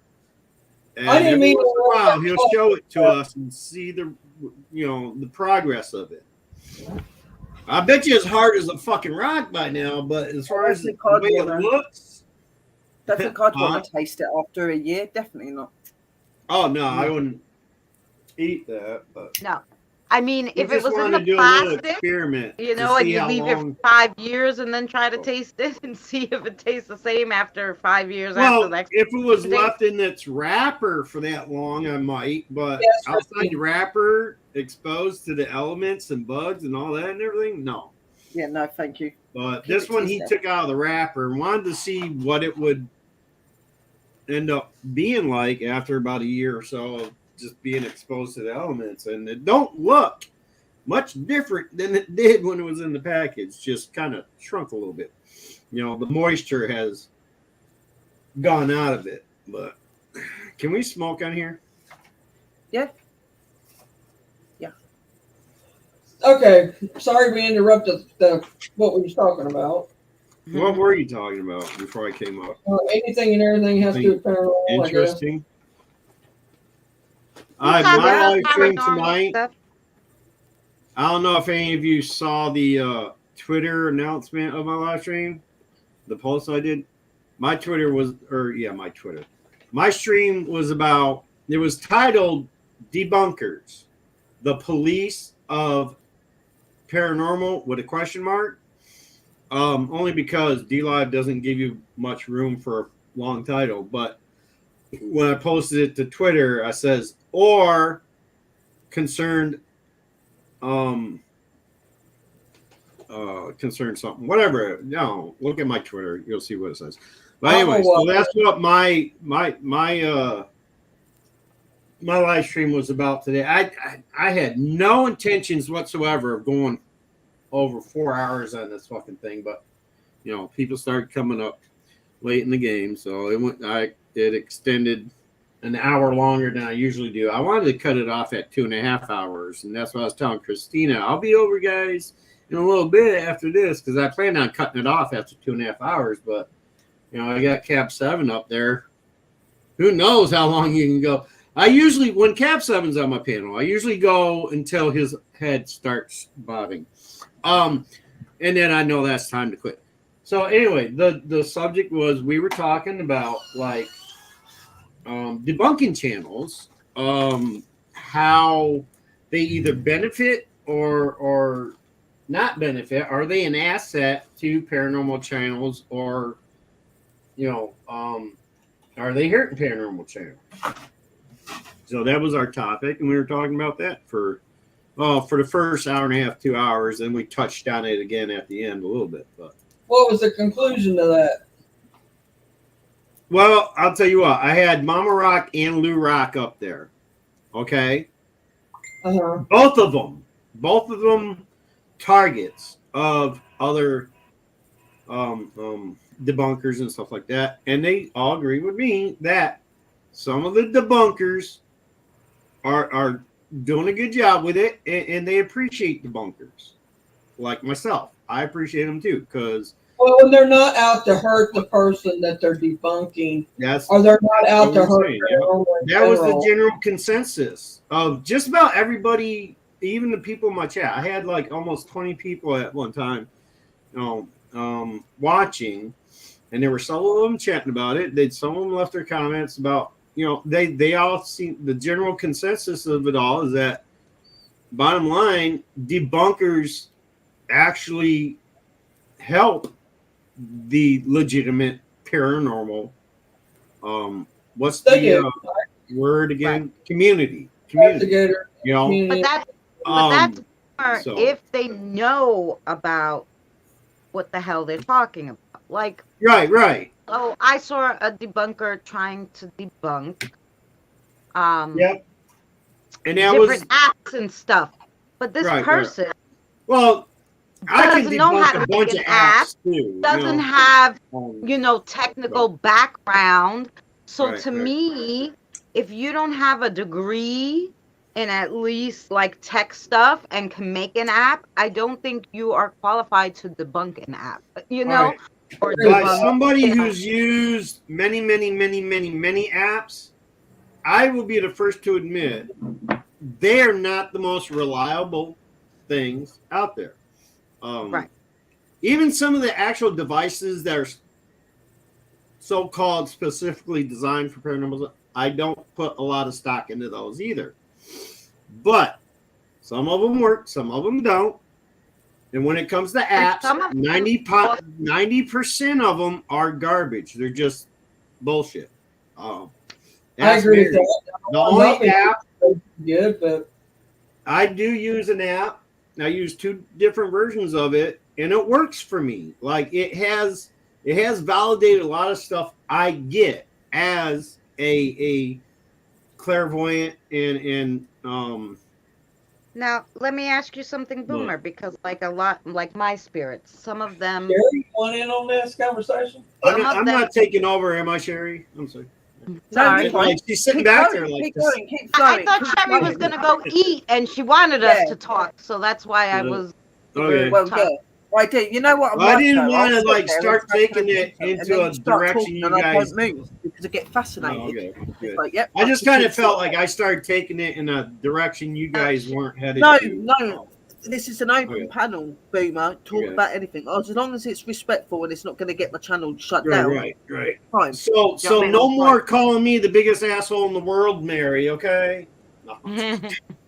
No, I was curious because some of like my spirits will tell me like they really like this one app or this one. When I tried to use like another app, like that someone else told me that was really good, and then I asked them, and they're like, "No, we can't use it. It's hard." Maybe because my phone is older, that it doesn't sync with that app. So I always think too, it's technology you use it on, and if the spirits can do it or not. Because some spirits can do the pendulum, but they can't do the spirit rods, and some can do the spirit rods, but can't do the pendulum. And I think it's really the same with the apps sometimes, you know? Colleen, where's Colleen? I don't see a Colleen. And she is Colleen. Oh, different Colleen. Okay. Yeah. Her name is Good night, Colleen. Colleen. Hi, Colleen. Have a good night. Anyway, Colleen. like, so on my live stream, they were all pretty much, agreeing with, what I felt. Even the ones that in the past have been targets of particular debunkers, like Lou Rock. I was a I don't want to say victim, target of one particular that one guy I follow, and I appreciate this guy, and he even agrees with me. He's like, yeah, I think they do help, and they do, like any of us, they make their mistakes, but for the most part, they'll come back, and if they made a mistake, they'll admit to it, and even sometimes apologize. Out of the 3 that I found, now there's other debunkers out there that I just think are just out to give people a bad name, and I don't deal with them ones. But yeah, so I think debunking is something we all should be doing. I debunk my own shit all the time.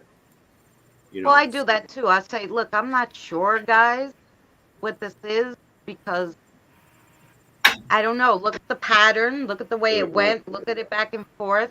Could it be a bug? I don't know. It would have to be a really big bug because it's like 15 feet away from me. I shouldn't be able to see it on the camera. Stuff like that. So I'll say, what do you guys think? I don't know. Quite frankly, and I do the measurements or whatever, and then Danny will be like, it's 15 feet away from you. There's no way it could be a bug. You wouldn't see it. And I'm like, I know, but I just tell people they could think what they want. Now, one thing you got to understand, and I assume you're looking through an IR camera, right? You're seeing this on a device that has IR to see in the night, right? No, I literally it was daytime, and okay. Okay, that's different. But I do want to point out, I have 2 left I started out with 3. I have 2 IR cameras I run 24/7. Okay, and I'm constantly seeing orbish images. I refer to them as light anomalies. I don't put that much faith in orbs per se, unless it's something very unique that I've never seen before. The little floaties and stuff like that, especially if there's a mass group of them, I will count it as dust. Okay. Right. And I even did an experiment. It was a very calm day, no windows open. I was in my back room because it was during the day. I had to cover my window and turn the light off, close the door to do this, to make it dark in there. And I took my IR camera and a phone. The phone I had at the time had the capability of recording in negative or filming in negative. Okay. Which is kind of like the concept of IR. And I did it. And I'm perfectly still, and I'm, shooting this, which is more evidence I got lost when I lost the camera. And in dead still conditions, air is constant. Okay, air is constant flowing. It may not register on your barometers. Okay, so like if the weatherman says it's 0 wind factor, that doesn't mean the wind ain't blowing. Okay, it's constant, which is another argument against round Earth or for round Earth. So just saying, that's another time. Anyway, so air is constant. Air is moving constantly. It doesn't take any. It doesn't take much of a breeze at all to kick up dust.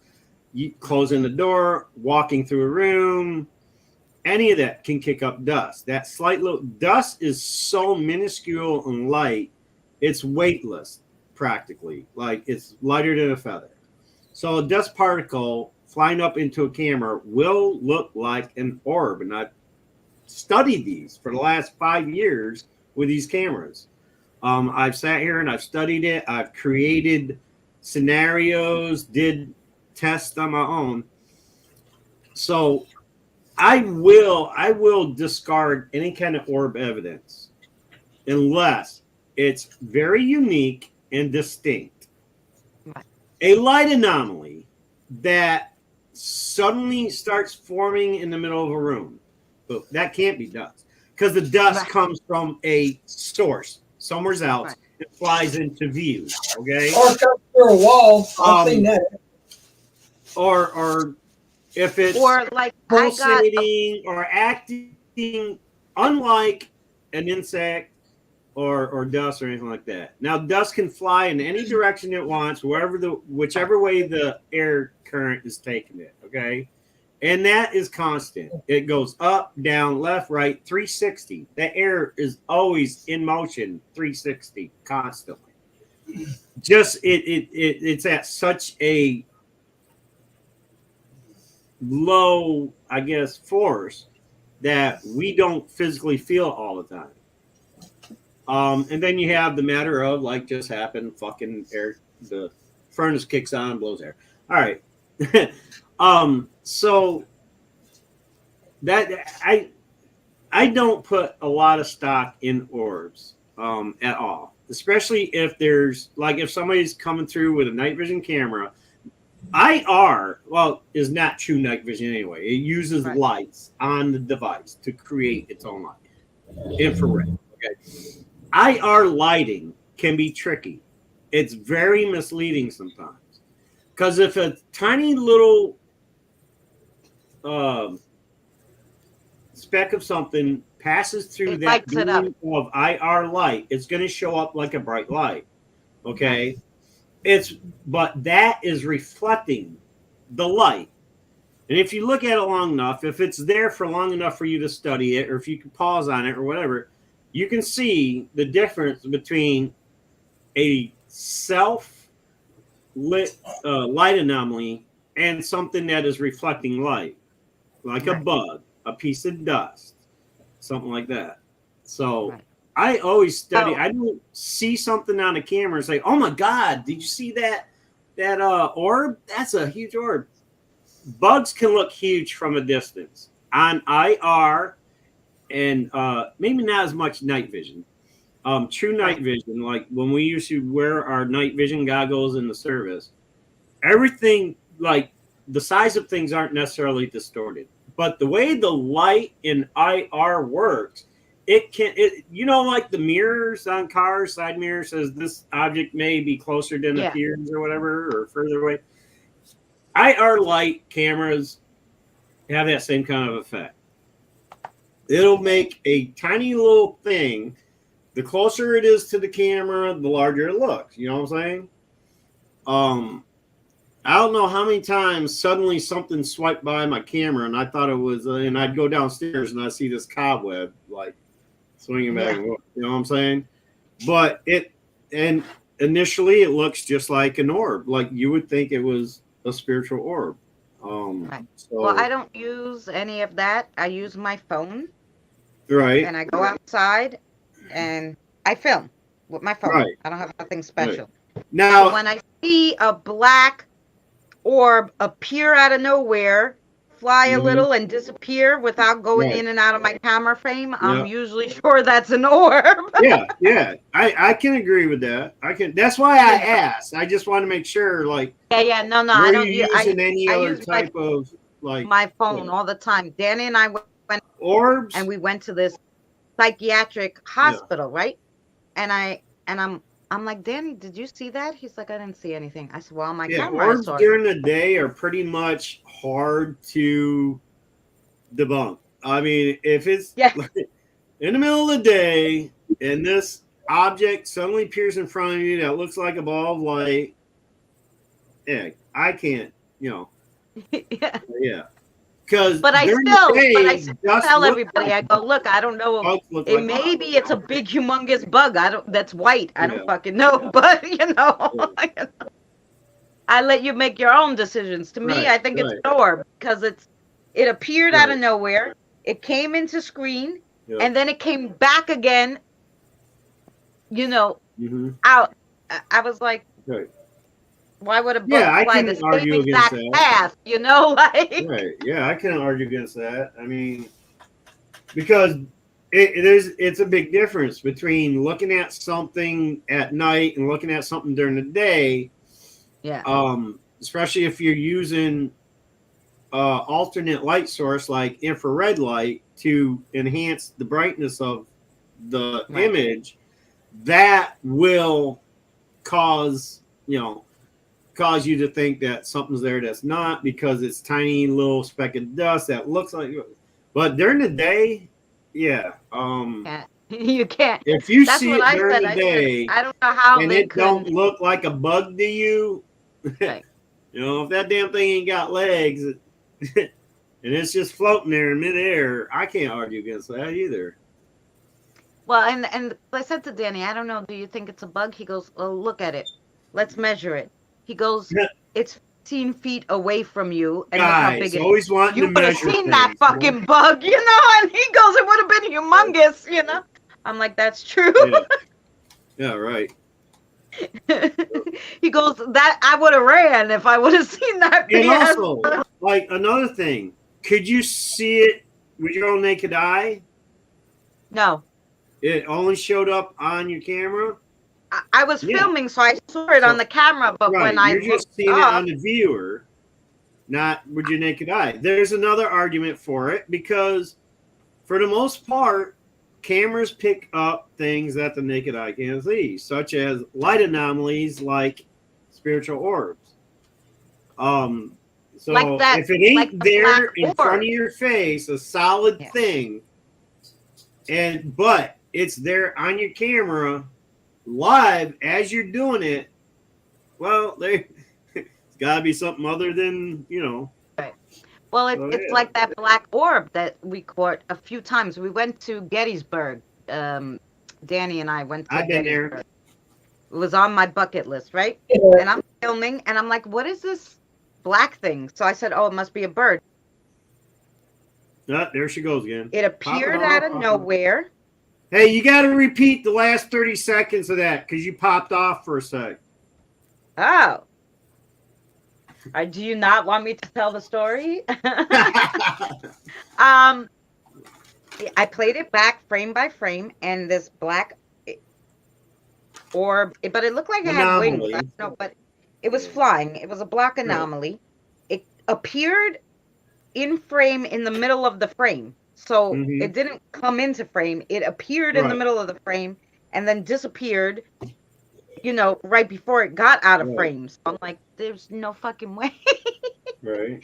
Yeah. And it happened in 2 different places that, week, and I was like, what the hell is going on?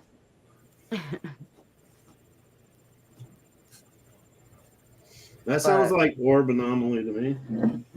Yeah. You have to watch some of those videos are real good. I'm going to have to, what I'm going to do, because we caught a lot of stuff when we went out. We went out investigating. We went to King's Park, which is all the abandoned psychiatric hospitals. We went to... Wait, you went to King's Park? Yeah. Isn't that like 2.5, 3 hours north of you? It was a 2-hour ride. It's north of you, right? It's right? going towards Riverhead, I guess. I don't know, north, south, east. Oh, so it's further east. Never mind. Because I was going to say, you traveled that distance. You traveled that far to go there, but you didn't bother traveling a little bit further to come see old Boomer. No, we went to Pennsylvania. We didn't go upstate. We wanted to, but we just didn't get there because a lot of it was like he came during the heat wave of September, where it was like 90-something degrees and we were dying. And then we went also to, it took us 5 hours. We had to stay overnight. It took us 5 hours to get to Gettysburg from here. Oh, really? Yeah. Damn, it only took us 3.5, 4 hours, I think it was, to get from my place to Gettysburg when Mama Rock and Sean came and picked me up to take me down there. It was like, I think no more than 4 hours from here to there. Yeah, no, it took us 5 hours, and then it was 5 hours, yeah. And then so then by the time we did everything, and Danny was like, there's no way I'm driving back 5 hours. I'm like, nah, let's get a hotel.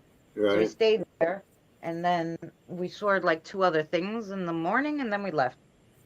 Another 5 hours back. So that was an extra day we weren't planning on. So we kind of, he just wasn't here long enough.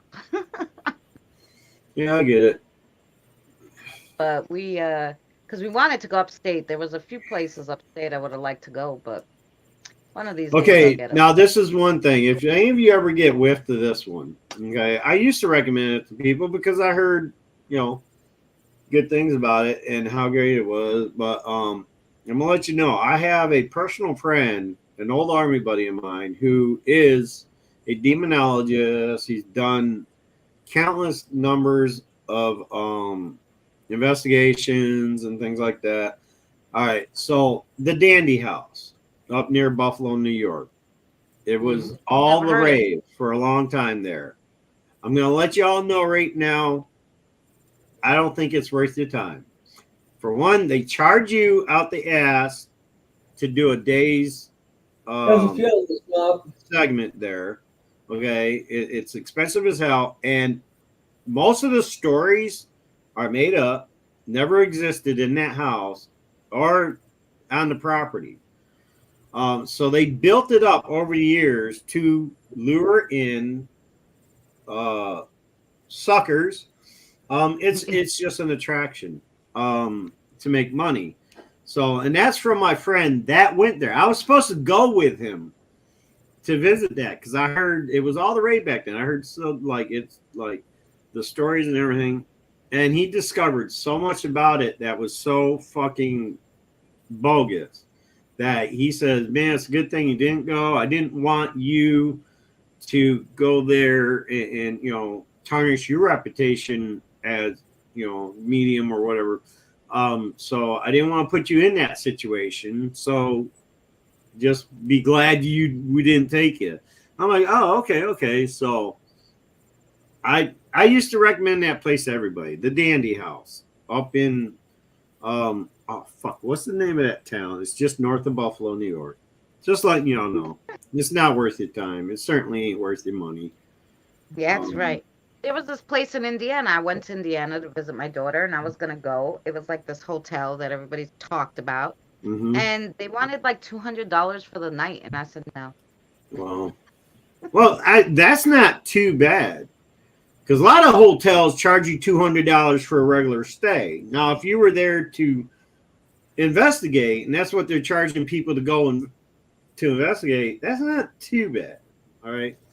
Yeah, if I had, what two people with me at least, or one person, $100 each, maybe it'd be worth it just for me to go. I was like, let down whatever. Yeah, see, Christine, that's another one that I think is way overrated. Lizzie Borden House, I think it's totally overrated. It's so overdone and done again that it's getting to be I'm tired of hearing about Lizzie Borden. I know people that been there and did investigations there.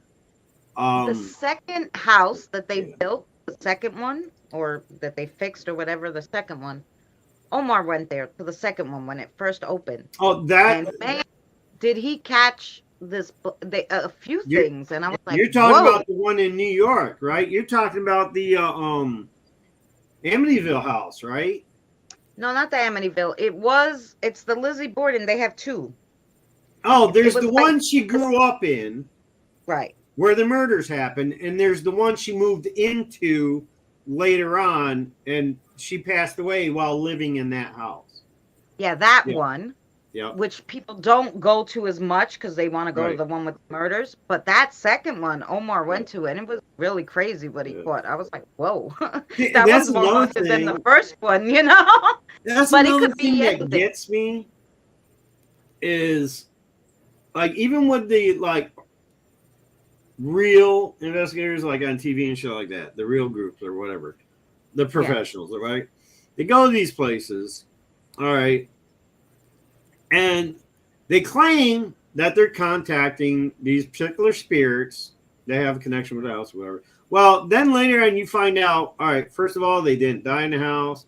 They're buried in a whole different state, blah, blah, blah, and all that. I'm like, so how you talking? Like,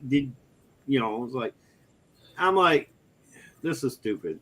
Or there's a group on YouTube, I'm not going to drop their name here, where they claim that they can have connecting portals from one resident to another. And they claim every time they go to a different resident that they pick up the same fucking evil spirit. And they're all evil spirits automatically. That, I'm like, are you really? Like, maybe the trying to evil get me to believe that this evil spirit, and that's why it's always there, has a connection from this house in California to this house in New York to that house in Connecticut and so on. Like, really, that's what you want me to believe?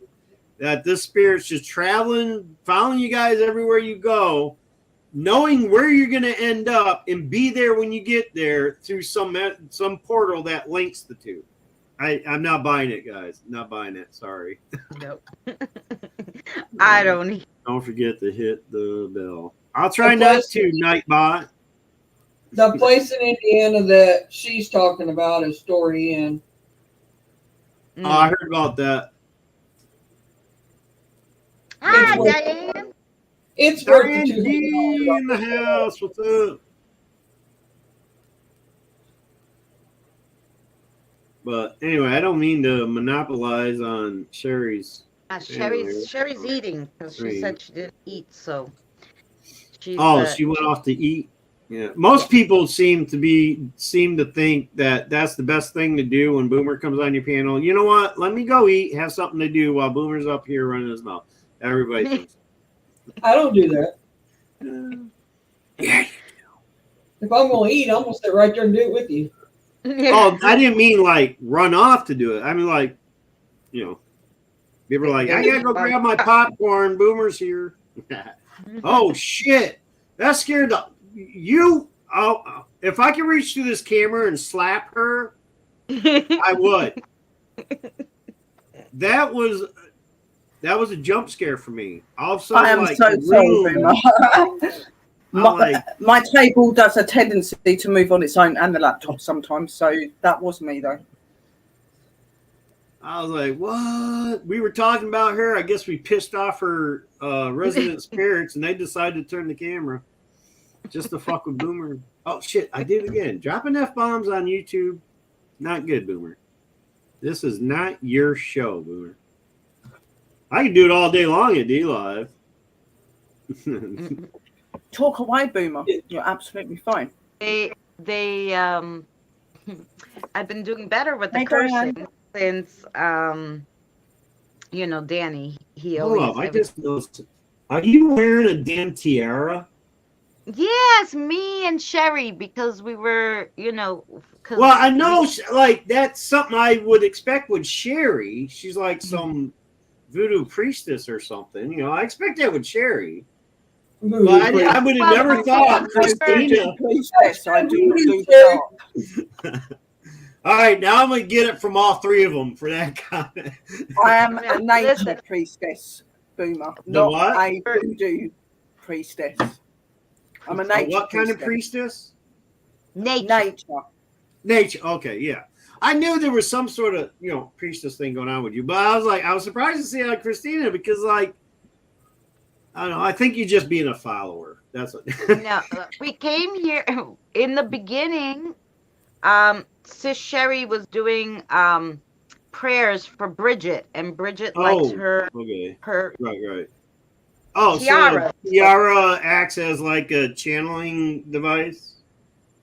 Not so much. Obviously, Bridget is somebody I communicate with on a daily basis. Okay. And obviously, on her festivals and that, we dress up to the nines like she would be. She always dresses in green and has beautiful crowns and that. You dress in period. Respect. Okay. Yeah. Respect to her and that. Yeah. Yeah. I mean, I'm all for appeasing the spirits, and making them feel comfortable. Hell yeah. Yeah. I don't have a tiara on if you want to know the truth. Yeah, I'll take your word for it. Actually, all come is I sent a picture over to Sister Christina when she was on her show with Luna, and she likes what I look like. She goes, I think I need to do myself up a little bit because Sister Sherry looks absolutely gorgeous, and she come on with a crown as well, so even better. I'll tell you, it does work for you, Sherry. I was surprised to see it with. Here's a New York girl, I expect, I would expect a woman from the UK to be walking down the street in that garb. You know what I'm saying? Like, it kind of fits. They're all about. I wouldn't take it that far walking around it. Well, I know you wouldn't, but I'm just saying. It has, look at all the crystals it has on it, Boomer. I'm just saying, I wouldn't be surprised at it. Because I know how, the UK is like, people of the UK are with their like medieval times history and things like that. They like to do those,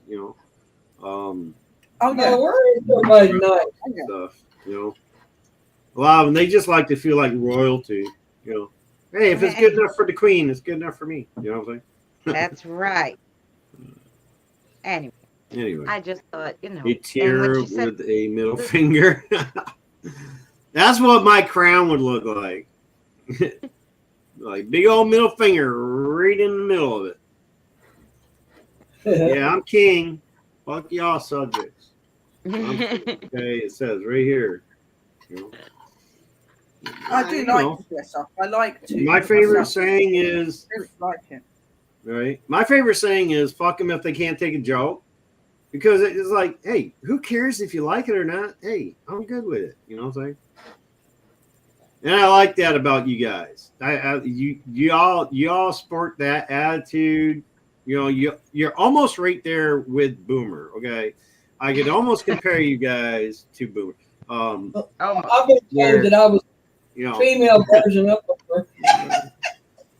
Y'all are very close to being female versions of Boomer in the aspect of I do what I want to do, hang what anybody else thinks about it. You know what I'm saying? Right. That's what I like about y'all, because you got that devil And may Jim, care what we are? kind of swag. What we are boomers, pains in the arses. Is what we are. We're just pains in the Sometimes, arses. look, sometimes I do kind of feel that way with a lot of people I've met on social media. I will agree with that. Some of them are more of a thorn in my side than anything else. But we're good pains in the asses. It's good. Some of them are good pain in the asses. That's right. Come on, I made I know Boomer Christina a star. knows. I Christina made knows all Boomer about a it. star. Boomer I think I need another cigarette. has always been okay with me. I've never had a problem. Yeah, with just okay. Just okay. Boomer's always been just okay. Just okay. No. I've never had any problems with Boomer. I've always been very welcome, and when he's come up, it's been really cool. I find him really I like interesting. hanging out with you guys because I need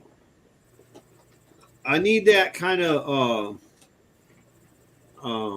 change up, I guess. You know, it kind of breaks the monotony of just that long, drawn out, mundane life I lead.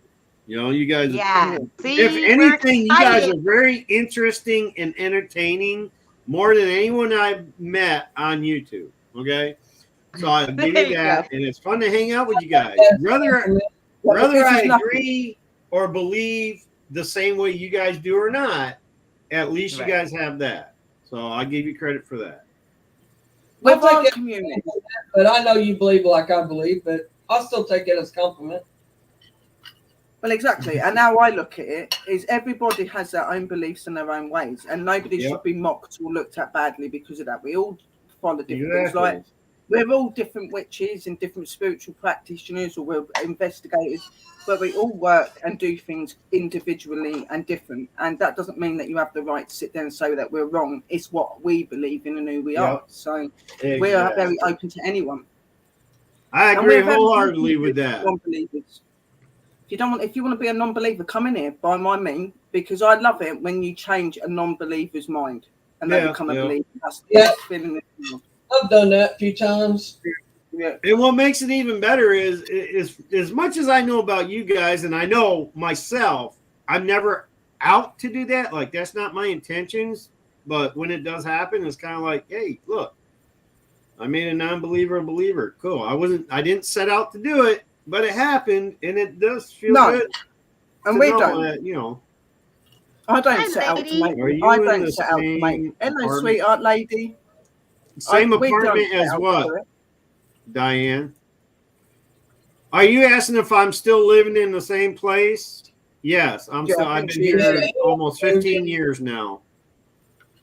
Same apartment for the last 15 years. The omelet she made, it looked good. Yeah. What kind of? Are you trying to dox me, Diane? Wait, what do we got here? What is that? It looks like a loosely rolled burrito. What is it? I think it's an omelet. Pancake. Oh, pancake. Rolled up pancake. Okay, there you go. Oh. Don't you guys call them? Oh no, that's France. Never mind. You got y'all confused. Why is it that everybody that speaks to me always gets England confused with France? Do I say bonjour? What are the crepes? That's what I was thinking. Crepes. Crepes is a yeah, they are another name. Some people over here do call them crepes, but we call them. Most of us call them pancakes. It's just an English thing. Right. Yeah. I do know you refer to French fries as crisps. I do know that. Or chips, I mean. And refer to potato chips as crisps. So I know that much. Yeah. Yeah. Remember, she said, "Is it where the people died at?" I said, "Yes, I do believe it is." Is where the people? What people? What people? Do you have people who died there? Boomer, no, like what people specifically? People have died all over this place. Are you referring to the three spirits in the kitchen that I am led to believe that I don't think they died in this apartment. I think they just died on the property before these apartments were here. I say Sarah's from across the street. But I don't think any of the spirits that are here, I don't think died in this specific apartment though. Go get out and go and lie down. Go and lie down. I think it's more of a matter of the land. Because there's no way a family of 4 lived in a 1-bedroom apartment. There's no way. So I think those 3 spirits that I discovered lived here during the time before this building was built. You know, because this part of the complex wasn't built until the early 70s, if I remember right. And the old section of it that's down the street across the road, that was the first. They were the first built, and I think they were in the late 40s, early 50s, if I remember it. So there was something else on this been land. A house. Right, before, there must have been just maybe a one-family farm or I ranch. think there were a couple of one-family homes on these grounds before they built these apartments on here. I tried researching it.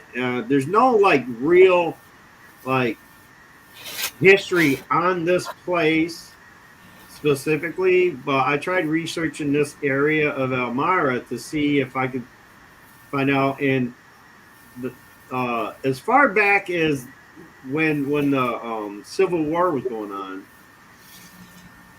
this was all for the most part farming land and stuff like that. Like it was open fields and things like that back then. Well, I can find it too. Like the spirits were telling me, like, oh, this prior to this being a trailer park, it was like way back in the day, slave house, you know. And then I tried getting the name of the slave house, and still I couldn't find it because they refused to list it because they didn't want to be known as a part of Long Island who had slaves. So they did. They said they had no slave houses. And the spirits were like, they were all over here. I lived in this one, they lived in this one, and I was like, oh. Yep. I have one boy, Billy or William, the young kid Billy. I believe, it's my belief that he was also the son of 2 slaves who escaped from the south up to the north. And if I can understand them correctly, when I was talking about it with them, see, I'm getting this stuff third hand because Billy won't talk to me. The 3 in the kitchen won't talk to me.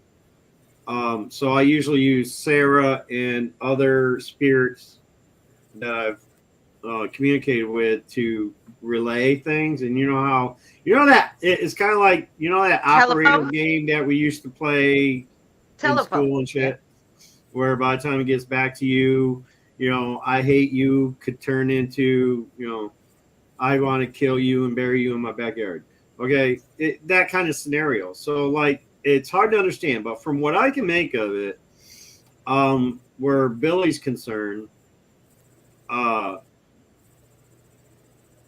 believe, and I think that's what prompted his parents to start out coming north via railroad, was that she was pregnant with him at the time, and from what I understand, I believe she died giving birth to him, and then his father raised him up until his father's demise, and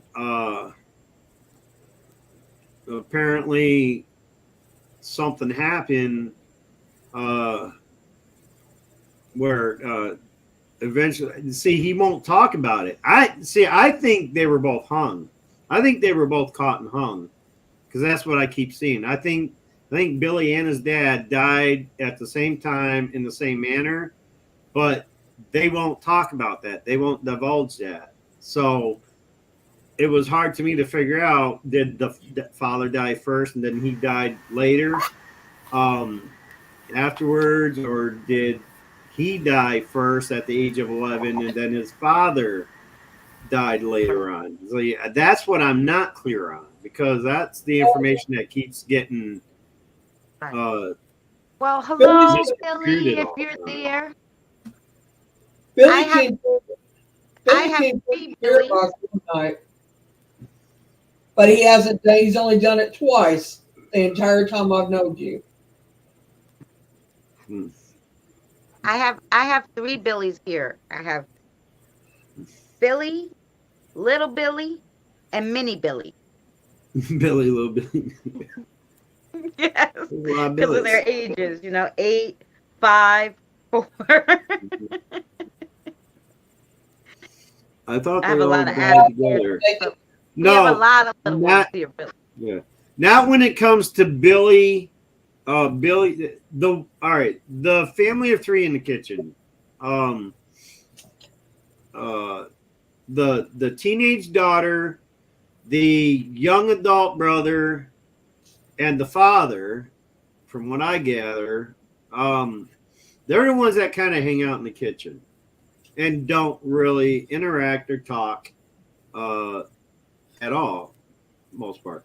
Anything I ever got from them, it was through Sarah relaying from Nancy their story.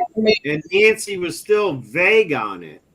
Nancy won't open up to exactly what happened because they don't know exactly what happened. They were asleep when it happened.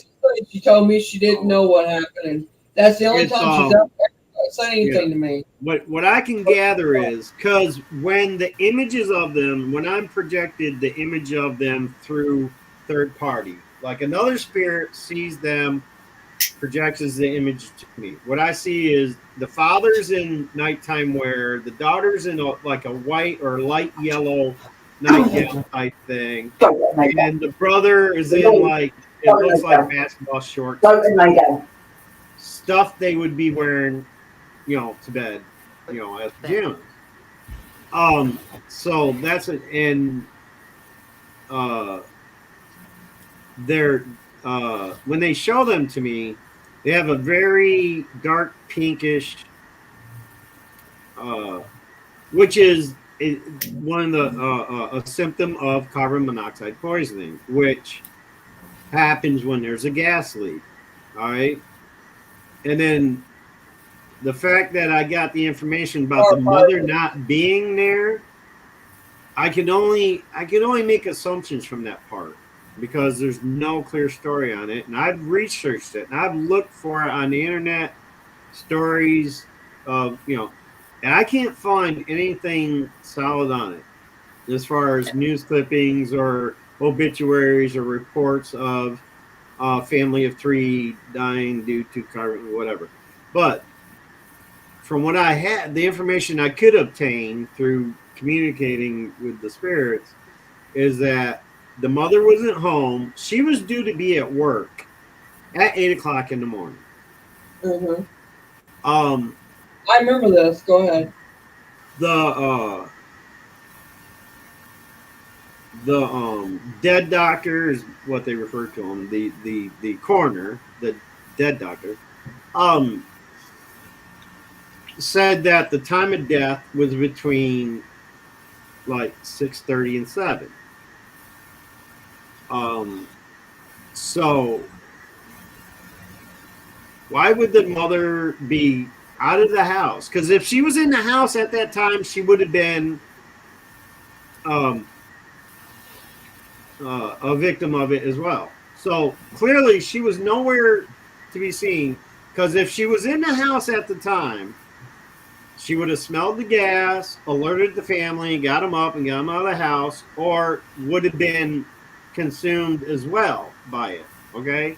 So I'm using common sense and logic here to come to a conclusion that the mother was out of the house by at least 6:30. Okay? Okay, so she wasn't due to be to work until like 8, I think. Her work started at 8. why would she leave at 5:30, 6 o'clock? Because it takes about an hour for total death to assume. Maybe she's the reason for them dying. Maybe she made it so that they died. That's what I'm getting at. That's what I'm getting at. Is she? Yeah. I think she got up early in the morning, messed with something to cause the leak, and left. Not thinking that they're going to discover the time of death.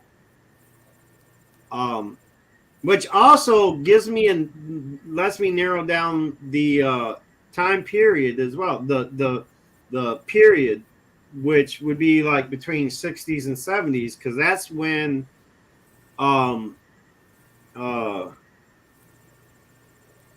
coroners were better equipped to determine times of death. So it wasn't pre that period.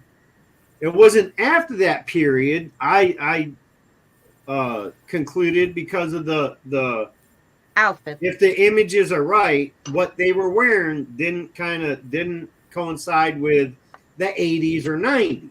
Okay, no. So it was pre 80s, 90s, post 50s.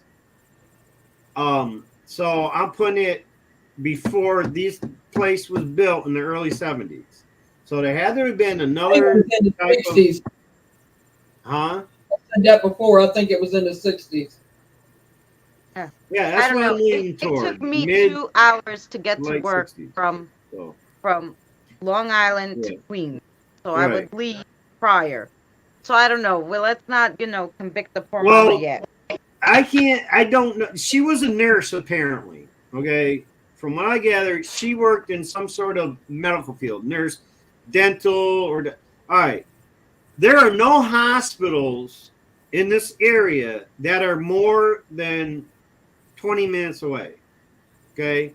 It doesn't make sense to me that she'd live in Elmira and work in Rochester or even Ithaca, which is 45 minutes away. Like, it makes no sense that she would live here and work that far away. There are 2 hospitals, 1 med center, and at the time, maybe a handful of dentist office. So none of them are more than 20 minutes away. Okay, it wouldn't take her more than 20 minutes to get to work, no matter where she worked in this area. Yeah. So there's no reason for her to be up at 5:30, 6 o'clock. Unless she got a page, like if she was a nurse for an operating room and she had to go in early. Trying to give mom. Yeah, I don't buy that one either. Well, no, this was before pagers. Like, they didn't have this in the 50s, 60s. That's true, right? Boomer. I just feel that she would choose to do with their deaths. I do feel she was scheduled to work at 8 o'clock. From I don't know if it's that she's done it on purpose, or I don't know if it's an accident. Because sometimes, like with gas cookers and stuff or whatever, you can put things on, do whatever, and then you think you've turned it off or you've turned the heating off properly or whatever, and it leaks out. My auntie done it. Yeah, no, I understand that. See, my argument against that is that she was out the house though, at the time. All right, if that's the case, if it was an accidental, like, whatever, she would have been there to alert the family that she smells gas. No, okay, that's why I'm thinking it's not that way. And that she's exactly. I think she. Oh, maybe they were having financial troubles or whatever. I can only speculate at this point. I'm not trying to throw shade at the unliving, but I think she got up. She messed with whatever it was that caused it, trying to make it warm in there for them for when they did get up, and it went out on its own and caused the issue. No, I don't. I didn't pick up on any of that at all. That makes absolutely no sense, because you know what? Again, it's the time stamp, okay? Yeah, it's the time. Not only that, but if she was innocent, she'd be there, wouldn't Why she? would she think she'd have to be up at 5 in the morning to do that? I said she could have got a phone call to go into work early. No, that he said no. It doesn't have that feel. Like, I sat here and I like communicated to anybody that could or had information about it. So, and I did not get that feel. You know what I'm saying? I think it was deliberate. Okay, I think it was deliberate, and I think she didn't realize that she couldn't claim that it happened after she went to work. Okay, that's my feeling on it. As I was doing the questioning and all that, and doing my own type of research on it, I think it was deliberate. And do you think she went to jail for it? No, I don't think she did. I don't feel that she would have. I get the feeling they ruled it as an accidental. She does feel guilty about it. The autopsy did not show any foul play or anything like that. The autopsy just had the time of death, the approximate time of death between 6:30 and 7. The cause of death was carbon monoxide exposure, and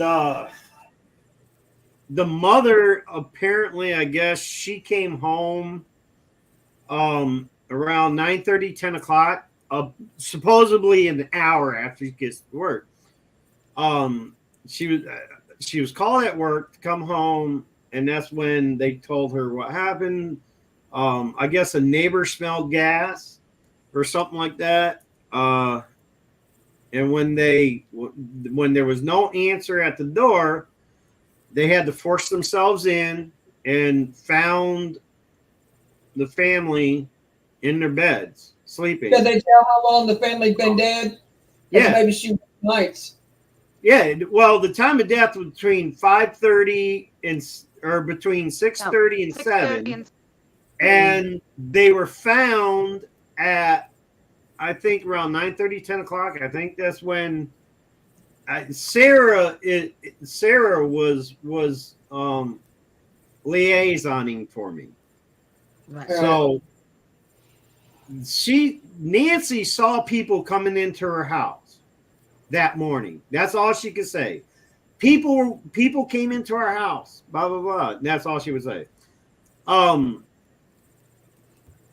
And all the father keeps saying is, wait till your mother gets home. Wait till your mother gets home. That's all, Anyway, but so they had to, if the time of death was between 6:30 and 7, they were discovered at 8. They were dead for about an hour and a half, 2 hours. Approximately. Okay. And she was at the work. mother had been at work for that. As far as they know, the mother had been at work for that whole time, for that hour and a half to 2 hours, supposedly. But she was gone longer than that. Then I don't know if they, they couldn't have questioned her very extensively, because they would have discovered a discrepancy in the time. They would have discovered that discrepancy in how long she was away from home, when she only had to be, she could have argued, I stop off at the local grease spoon for breakfast, blah, blah, blah. She could have made up anything. So I don't think it went I didn't get the feel they went too extensive in the interview or whatever they may have done with her. So that's just my opinion, my speculation. I think in other words, if she's the one that went in and found them, she could lie about the time that she got there. Yeah, she did get to work she was to work on time, like 15 to 10 minutes early at work, 10 to 15 minutes to 8 in the morning. But in an hour and a half to 2 hours later, she gets called at work, saying that there's an issue at her home. They called her at work from, okay. Yeah. So she was at work when she got notified about it. Well, what made the people in the building, in their apartment, was it because they smelled the gas, or? Yeah, that's what he said. Yeah, I guess neighbors smelled the they gas. said some friends. I'm assuming they mean their neighbors. Some friends smelled gas. Okay. And then Nancy, according to Sarah, what she got from Nancy is people broke into their house. Could be the pilot light went out. Just saying. So, what? Pilot light may have went out. Ours did when we was kids. No, it was a leaky pipe. Like somebody deliberately loosened the nut on the inlet of the gas into the house. I think that she must have had some struggles or something going on that made her do that. Yeah. I mean that's the feeling I had through that whole. Maybe she thought her kid would be at school and it would get him. No. She knew. It was going to do this kid too. She must have wanted it out from underneath whatever she was in so bad that. I don't know. Well, there was speculation that there was some abuse involved. But I remember talking about this before, and I remember bits and pieces about it, but I don't remember the whole thing. But I do remember. I'm having trouble remembering too, because in case y'all didn't know, that all this information I had prior to my strokes. I obtained this information. I'm just barely trying to remember the conversations I had between Sarah and. This has been 3 years ago. Conversation. It was at the beginning of my live streaming on YouTube. So close to 8 years ago, when I discovered all this, around 2000. I remember talking about like 4 years ago. Huh? I remember talking about it like 4 years ago. It's been a while. Yeah. Well, it was. Well, yeah, I have mentioned it several times over the years, but when I first brought it up whenever it was brought up. We found out where Sarah come from. Sarah come from the cemetery across the street. Right, and that's what I got from her. Yeah. Whenever you was doing an investigation over there, trying to find her grave, and we was doing it live on my channel, and we were streaming it from my channel anyway, and. Yeah, and all that searching, I only found 2 headstones with the name Sarah on them, and neither one of them kind of fit for me. The one I kind of think does, but the other one not at all. But one of them just has the name Sarah on it, no date, no nothing. Right, and that's the one. So I'm thinking that one is pre-Civil War. She, from what I understand, she passed away in the mid to late 70s, 75 or 79. And there was vehicles and a bike. Hello. So they didn't have that modern type of stuff back then. Okay. The other one was dated. The other Sarah name that was dated was in the 90s. So I don't think that was it either, because that would have made Sarah in her teens, not. Well, I think she did, but I think maybe they're using her first name or maybe her middle name instead of her. I mean, I don't think her whole name's on the stone. Does that make sense? No. Recently, I discovered that. I think her middle name. See, in the beginning, I thought it was Pinkerton, but in my research, I discovered a name similar to Pinkerton, which I think is her last name, and Murphy. Or no, I think the P name I think was her middle name, and Murphy is her last name. Sarah. No, M. Yeah, it was an M name that sounded a lot like the end of Pinkerton. Something I can't remember. I'll have to research again and find it. Well, I think it's Sarah M. or Sarah something. Yeah, I think her last name is Murphy. Murphy, that's what we looked for. Well, in the beginning, I was looking for Pinkerton. But, Yeah, then there was a name similar that sounded similar to that could have been used as their middle name. I can't remember. Penelope or something. I don't know. Now, the middle name, I don't remember. I never got a middle name until, well, I never assumed it. Yeah, I never got a middle name to begin with. And I'm just assuming a middle name now, which is most recent in the last couple months or so. I was doing a little more research on it to see if I could find her headstone over there via internet search, which, came up. Christine asked Sarah if she knows Sarah's middle name. Or she can ask her. Oh, okay. What? I'm sure she knows Sarah. Sarah knows Sarah. They're probably friends. Okay. The P name is her middle. Penelope. Sarah Penelope Murphy. Sarah Penelope Murphy. That's her name. Oh, that's weird because I was told she told me her mom's name was Penelope. Well, it wouldn't be weird Or for maybe her mom. she's named after her mom. That's weird. That The could same be. middle name. I never even thought that maybe they gave her mom's first name as her. I'm gonna say she Hey, baby. Love you. Talking to Crip 6. Sorry, it's my fella. Hey. Oh, let me Google that.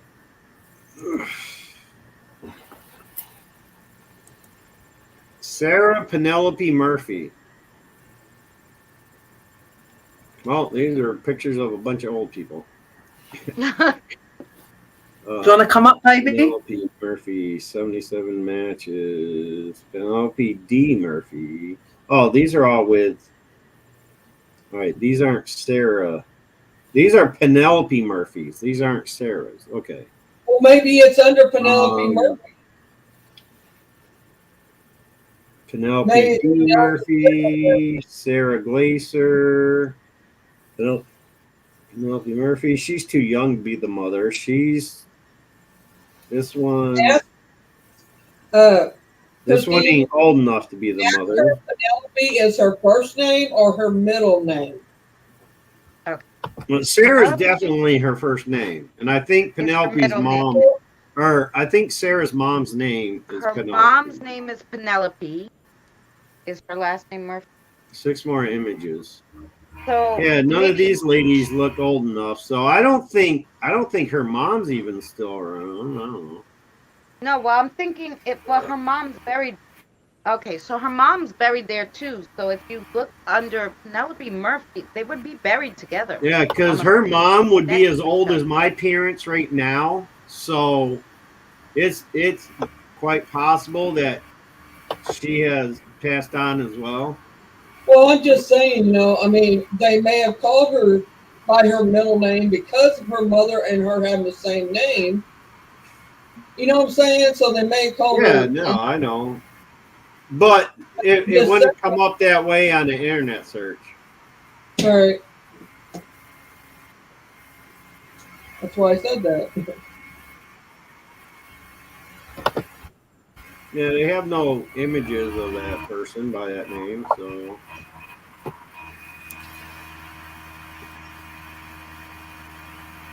Now, this woman was obituary of Mary Penelope. Let's see what that is. Golden Funeral Home of Bastrop LLC, blah, blah, blah. All right, that's not even in this area, so I don't know. Unless she moved afterward or something. Let's see. All right, gravesite funeral service for Mrs. Mary Penelope Penny Murphy are scheduled for 10 a.m. Saturday, May 7th, 2022. So this was 2 years ago at Beekman Cemetery with Brother Bob Londier. No, this can't be her.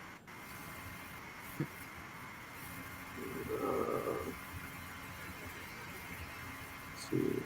Miss Murphy, a homemaker, passed away Sunday, May 1st, 2022, at the age of 70. Nope, wouldn't be her. I can't believe I'm asking this, but where do you live again? No, ask Elmira. the cemetery. Elmira. What's the cemetery's name? Oh, you want it's what's the name of the cemetery here again?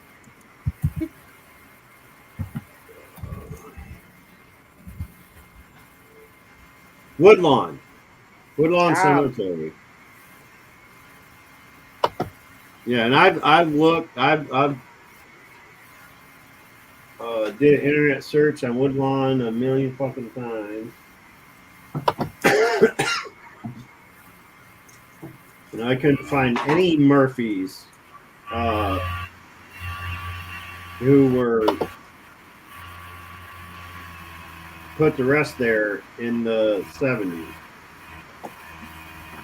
Now, there were several in the 1870s, but none in the 1970s.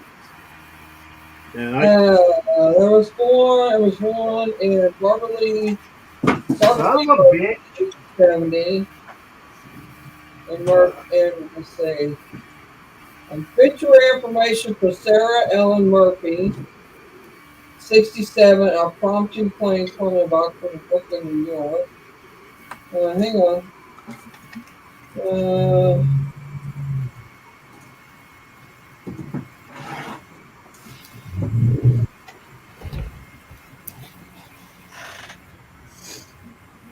Let's see.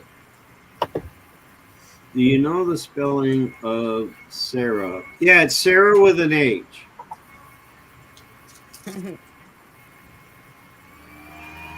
She showed it to me. There's one, Sarah Mine is W. Sarah with an H too. She says that's the best way to spell it. Sarah W. 79 died of I've known organic. several Sarahs in my life, and they all spelled their names with an H. I think only celebrities spell it without the H, is what I'm thinking. Because they want to be They different. drop the H. Yeah. They just like being different, don't they? Yeah, they gotta be different because they're celebrities.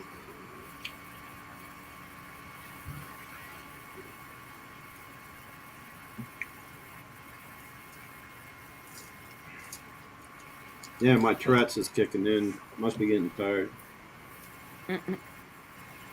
My candles are doing their I'm sorry, what? I said my candles are doing their thing. They're all coming how they need to. Cemetery. That's because I'm blinking so hard I keep blowing them out. What's the name of the cemetery, Boomer? He said Woodlawn. Okay, hang on. Make sure you put in Amira because there's one in Brooklyn. too, Yes, and there are. Got it. Throughout the country, there's several woodlawns. Yeah.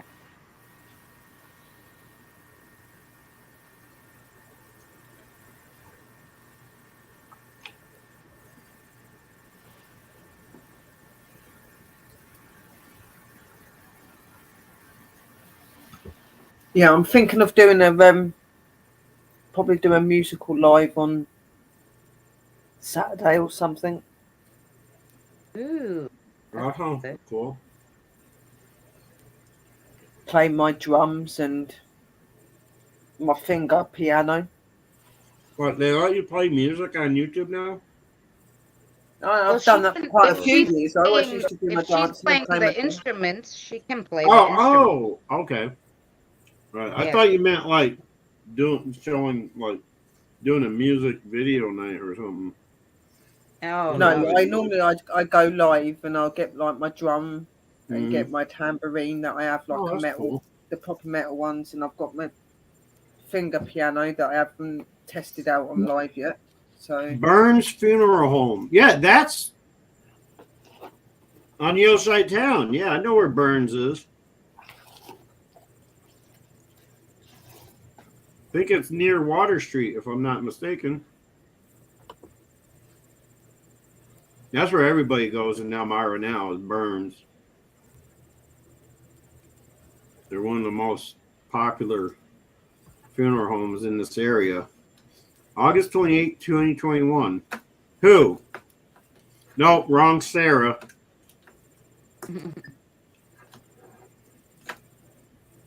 That's not my Sarah. Sarah's little, right? She's like what, 11? You said? 7, either between 7 and 9. That's because whenever she tells me the date, I can't tell if she's saying 75 or 79. So she was born 1957. No, she's No, 9. wrong one. She 9. This Sarah would have been born between 67 and 69. 9. And died born 75 or 79. 1978. Or something like that. Anyway. So if she was born in When I did the math, when I did math and figured it out, I figured out she would have been 2 years older than me if it was one day, same age as me if it was the other. So, and I'm 54 now. So, and I was born in 1969. So she would have been born between 67 and 69. Or 65. I thought that you was in your 59. 67 didn't think that. 50. Born 1968, and if she was 9, Do what? if she was born in 1968 and she was 9 plus 9, That would have been 75. 77. 77. Yeah.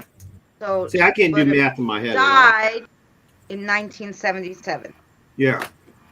Which sounds right based on the images I got of her and the type of bike that they keep showing me that either she was riding or they were avoiding during the accident. It was a vehicle versus bicycle accident. The only thing that's not clear to me was it a hit and run, Boomer? Huh? Was it a hit and run? See, I don't know. That's the part that's unclear because I'm unclear on the fact if she was the one on the bike or if she was a passenger in the vehicle that tried to avoid the bike and crashed. I'm seeing the scenario where I'm not going to tell you the street I live on, but a block up, about a block and a half away, there's a bus stop.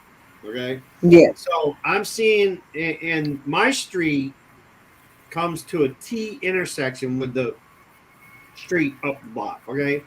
And in my vision, I keep seeing this blue 4-door vehicle. Not sure the make and model, but it looks like a 70s make. Okay. Coming up to the intersection and taking a left onto this street, heading toward where the bus stop is on the outside of the road. And I'm seeing a bike coming off the curb, riding alongside the road, headed toward that. And I see a pole on the left side of the street where, as the car's turning, notices the bicyclist and swerves to miss and hits either a tree or a telephone pole on the opposite side of the street. So she was either a victim in that car or the bike. I don't see the bike's impact. I only see the vehicle's impact. So that bike could have very well, because it's almost like in TV how they do cut scenes. They cut from one scene to the next, whatever. That's kind of how it is in my head. So they're cutting from the scene of the car pulling out and trying to avoid, and they cut from that to the car hitting a tree, or that's all blurred. The object that was hit is either a large tree or a telephone pole or something. And the bike is not in the picture. So I don't know if the one on the bike was actually struck and then knocked down or lost control and fell off or whatever. I don't know what happened with the bike after I saw the car going toward it and trying to avoid it. Because they cut from that scene to the car hitting an object. And then that's as far as it goes. Nothing beyond that. And So normally, if you said it's possible that Sarah was a child in that vehicle and died from and the it would impact. make more sense if the car's the one showing the most of the picture, because normally if it is related to the bike, That's all then it I- would have yep. shown the bike. It would have shown her in the Yeah. bike, wouldn't it? Exactly. So, That's how I'm it's gotta be thinking. the car. But you know how hard it is to interpret those Yeah. types of information that you get. You know what I'm saying? Because we can only assume what we're, picking up. what we're supposed to make of it. We have to come to our own conclusions, and that's the conclusion I came up with. I know there was a bike involved, a vehicle involved, but the main focus was on the vehicle. I didn't see the driver or passenger in the vehicle. All I saw was a blue, almost baby blue, not quite dark blue, between navy and baby blue type color vehicle that looked like early to mid 70s. Okay. Yeah. That's all I saw. And then as soon as it cuts to the vehicle hitting the object, the only thing in focus is the vehicle, but I don't see any of the passengers or the driver or anything. I see nobody in the vehicle, just the vehicle itself coming to an impact. Yeah. It sounds like to me that it's to do with the car. Yeah, and that's what I kind of figured. But she does every now and again, and she has mentioned her pink bike with tassels. She has mentioned that to me before. So I'm thinking maybe was it that was just that incident may have triggered a memory of her riding her bike. You know what I'm saying? Yeah, yeah. In my vision, the bike is powder blue with a white basket on the front and a banana seat, okay? With the girl type frame, okay? That's what I see. But it's only for an instant. I see it come into the picture and then boom, it's gone. It's not there long enough for me to to grab the details of it. Yeah. So it's kind of powder blue with a banana seat and a basket with blue and white tassels hanging off the handlebars. But she speaks so of it's a not pink like her bike. bike then. So it's not a bike. It's definitely the car that she died in then. That's what I've been. Yeah, that's kind of what I've been assuming this whole time. Ever since I'll be right back. I'm sorry. I gotta take my teeth out. Remember what county you live in? You ever heard that before? I'll be back. Gotta take my teeth out. I got something up under my dentures, and I gotta take care of that. So I'll be right back.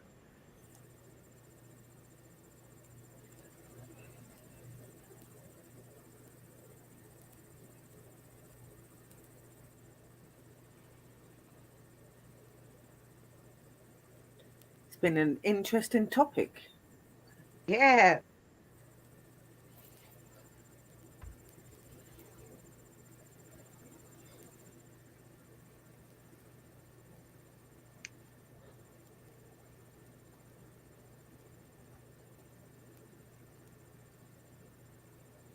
The only Sarah Murphy I found was Woodlawn in 1831 to 1901. Could be a great grandmother with the same name. Well, and that's what I was thinking too, because like my father's buried, right? With his mother and father. We can't afford to put his name on there. His name is not on that stone. Nobody would know he's in that. Unless it could be she's buried on top of her mother. Yes. You went to the cemetery and you asked them, and now they keep records of that. In 1977, who the frick knows where the records? So, I know he's there. The cemetery, when I go there, I'm like, I want to see. And they're like, if I say Achilles Sachi, they tell me because his great-grandfather, who had the name Achilles Sachi, is also in there. So it's his great-grandfather, his father, and his mother and him. But his name is not on the stone. You wouldn't know he was there, you know? Just because I know all his, his family's name or whatever. So that could be it too. You know the dragon light that I showed you? I was saying to you that my dragon candle had gone out. It must have been the most tiniest flame that you couldn't see, because now the dragon candle is actually a light. Right. It's like, it's proper bright. Yeah. It's that one right over here. That's really weird. Because I even tried to light it and it wouldn't really light, because the wick was in the wax, and now it is actually lit.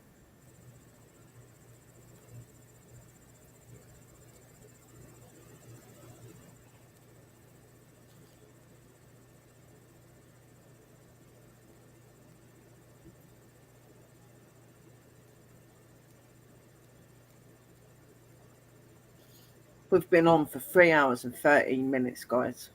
I'm kind of looking to see.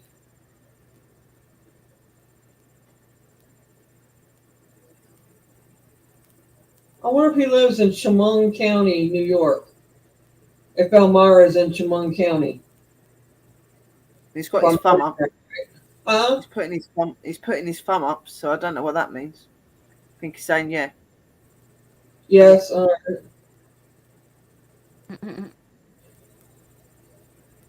Well, hang on, because I'm digging. I'm digging. It definitely has flown by, but it does when you're having fun and weird and interesting things are going on. Yes. Yeah, I was just thinking that as I was in the bathroom, taking care of my dentures, that I started thinking, like, you know what? She's like 5-6 hours ahead of us. It's gotta be like three something in the morning there by now. 3:25 in the morning here. Yeah, 3:25. I was like, damn. Like, wow. I almost feel bad about keeping you up. No. They call me the owl or the vampire because I sleep through the day and I'm awake at night. I've always been a night person. Up all night.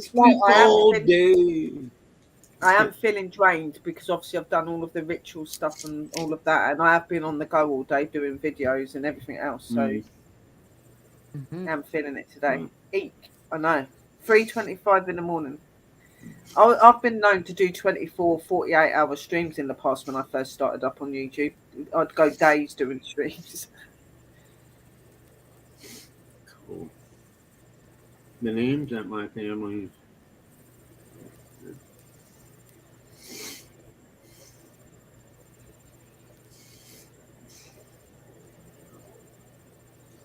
Oh, that's cool. Who was that? I was just reading a comment and it fucking scrolled up on me. Oh, Christine. Okay, cool, Christine. Hey, when it happens. That's why I don't like having to read long comments in my chats. I get three words into it and somebody else makes a comment. It goes away. I got to scroll up, read again. Yeah. That's the only thing with it, is it goes really quick when there's loads of people in the chats. You have to keep going back up to like find what they were saying and that, or you get halfway through reading it and it moves and it's like, oh yeah, like son bitch.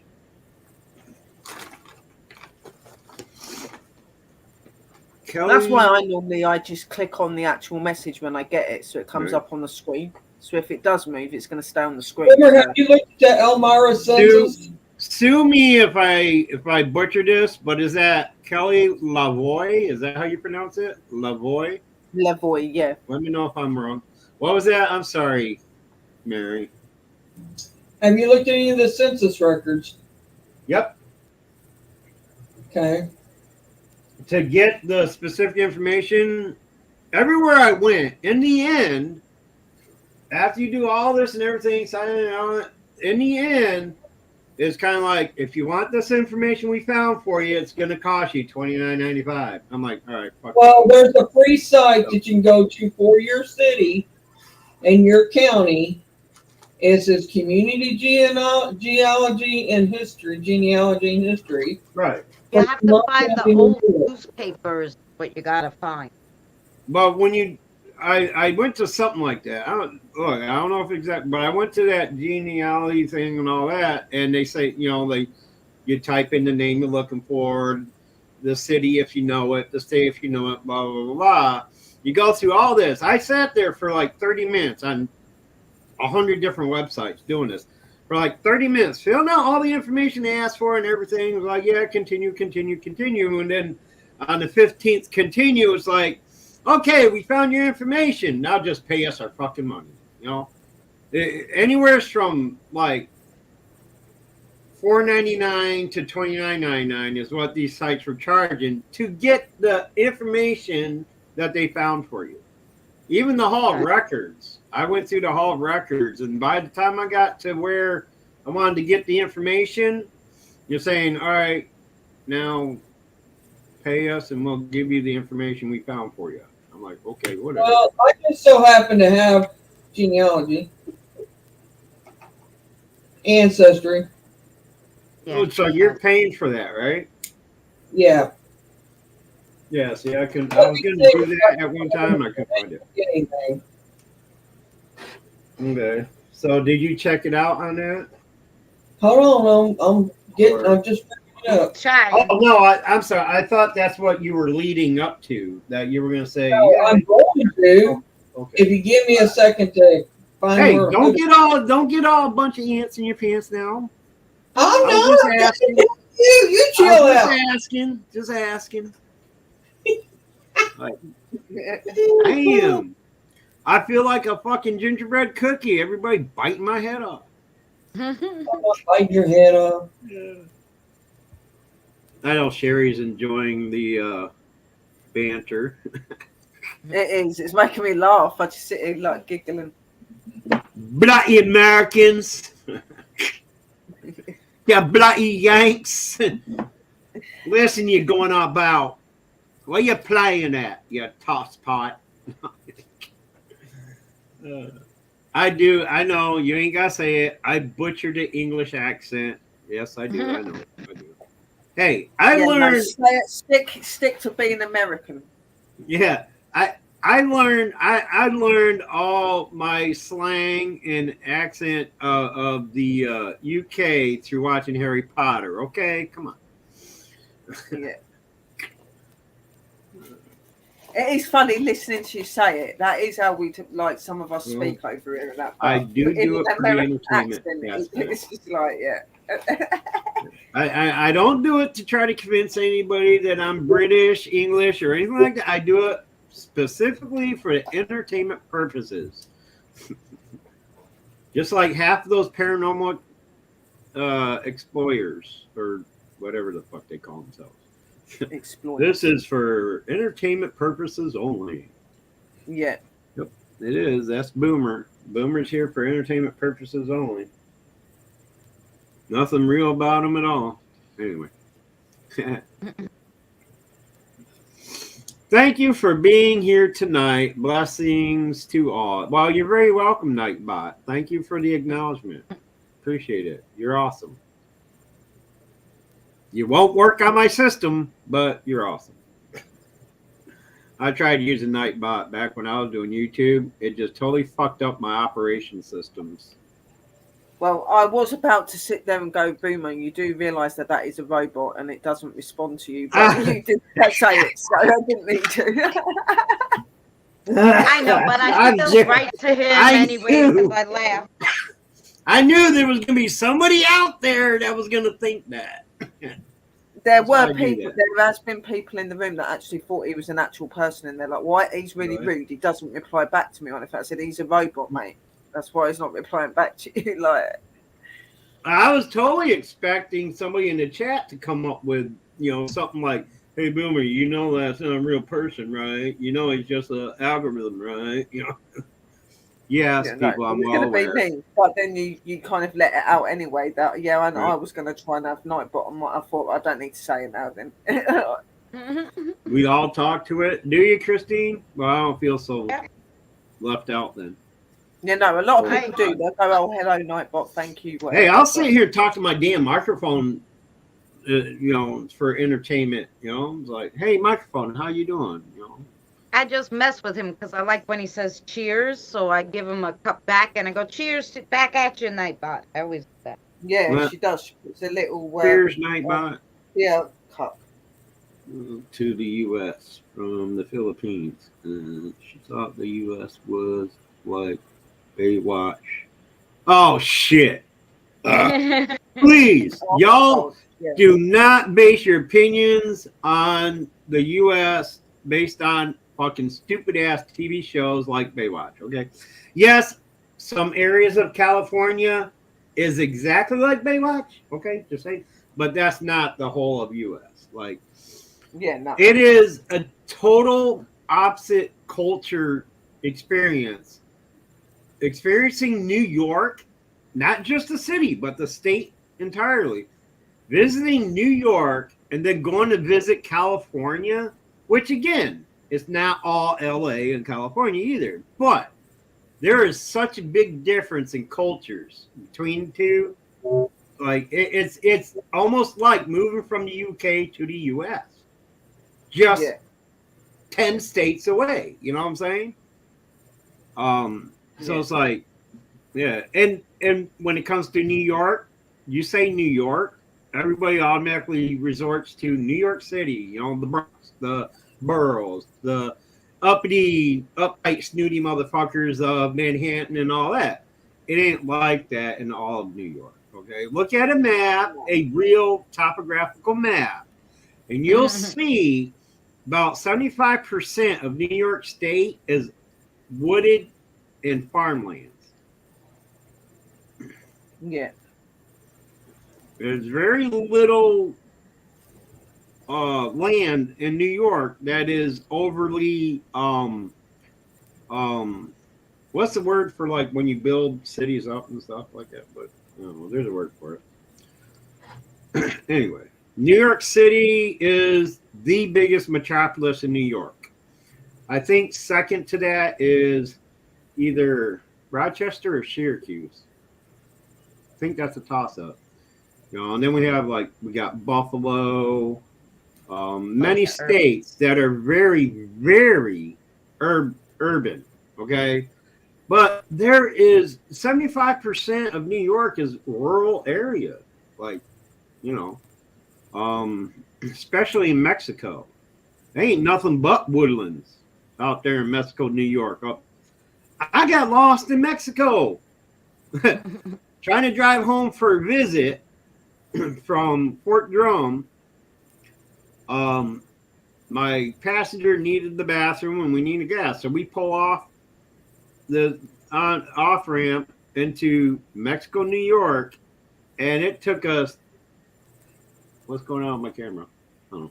It took us almost 30 minutes to find a place that had gas and a bathroom. And then we pulled out, and on our way back to the highway, we got lost.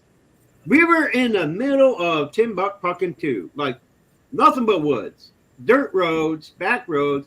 I'm thinking Friday the 13th here, you know, we need to get the hell out of this area or else we're going to be somebody's coat in the next few hours. So after about being lost for about 2.5 hours, we finally found the highway.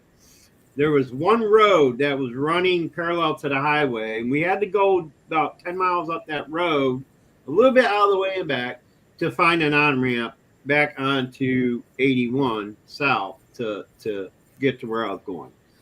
I was like, no way. So, yeah. New York ain't all city, concrete, you know, shit like that. So, we don't all have skyscrapers. Even Elmira is more rural than urban. You go 3 miles in any direction out of town, you're hitting woodlands, man. I bet that was taking your son's girlfriend back to Ontario or New York, that was hell of a ride, I'm sure. Oneida. Oh yeah, Oneida's a pretty looking area. It is. Oneida. Sorry, I'm not very good Yeah. because of my dyslexia. Yeah. Oneida. I don't even think they spelled it right. Did you spell that right, Christina? Because I don't remember it being spelled like that. But anyway, New York has a bunch of fucked up names that like aren't spelled the way they're supposed to be pronounced. Like Taganic. Guess how you spell Taganic? Don't ask me. I'm not very good with spelling. Taganock.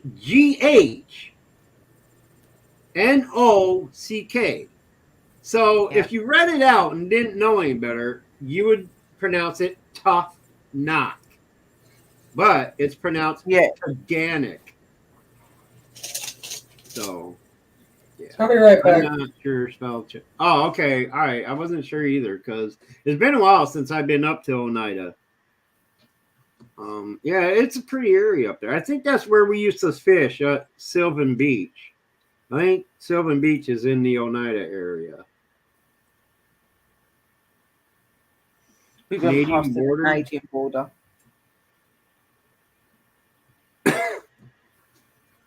Wait.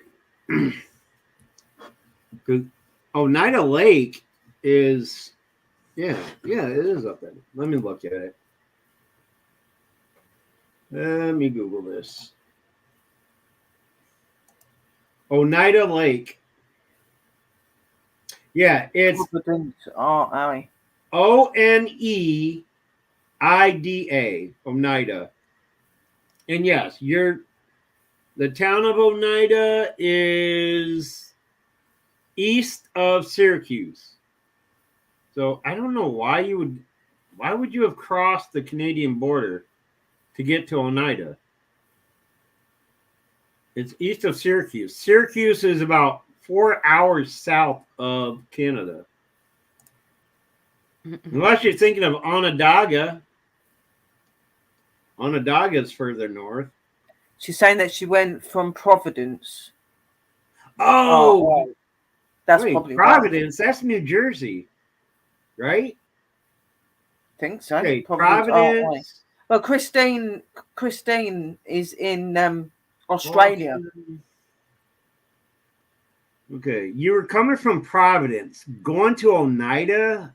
There's no Canadian. Oh, she didn't cross it. She see it. You saw it from. Oh, yeah. You would see that area from Oneida because you're practically in Maine. Rhode Islands is what ladies say. Yeah. Saratoga Springs and Syracuse.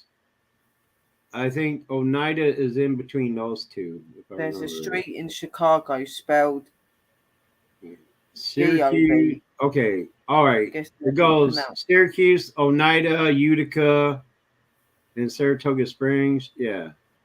Yeah. Yeah. You would see some. Yeah. You guys would get a shock coming over to the UK because when you drive around in your continents, it takes you like hours and hours to just get from one town to another. Here, everything's so compacted. Right. More congested.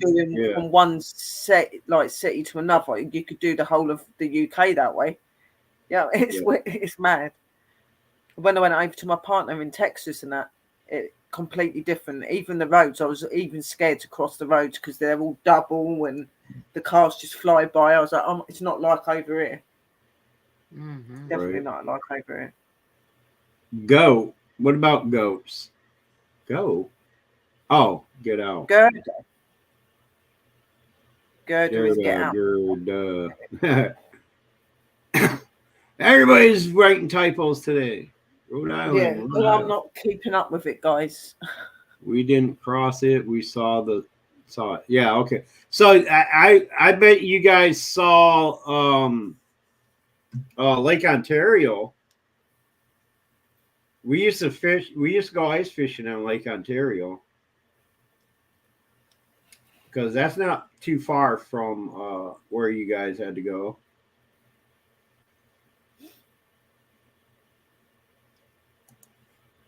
Well, yeah, isn't going through upstate New York one of the like most beautiful things you ever experienced, though? You know, once you get past the cities, you know, I'm sure it is. I haven't got to experience that.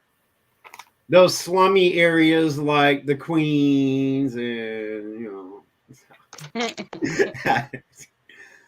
jokes. Yeah. But once you get outside the major metropolises and the big cities, New York's a gorgeous place. Yeah, no, it's Hence, there's a lot of gorges in New York. Most of them in where I grew up. Well, I know that I definitely don't follow anything to do with the Royals. I'm back. Welcome back. I'm laughing at Boomer saying that. I'm glad I what? What's the yeah, it is Christine. It's awesome. Not so much in this area, because Elmira's one of the biggest shitholes in New York. But you know, for me, rent is cheap here, so I'm not going to complain about this place. For what I pay out of pocket to live here, I got nothing to complain about. I don't have to mow the lawn. I don't have to shovel the snow. I don't have to do maintenance. They have a maintenance crew. They take care of everything. So all I got to do is live here and pay my rent, and I'm good to go. So I got nothing to complain about here. That's pretty I can't much say I how it's love it, because there are better areas to live. But for the money, for what I got to pay out of pocket, hey, I can't complain. I can't complain. That's what it's like for me over here. Definitely. Hey, as long as the ceiling isn't falling down on my head, hey, I'm good to go. Let's not talk about ceilings falling down on my head. My kitchen ceiling fall down on my head just after New Year's, and I'm waiting for the housing to come and mend it. I've been waiting for 4 months.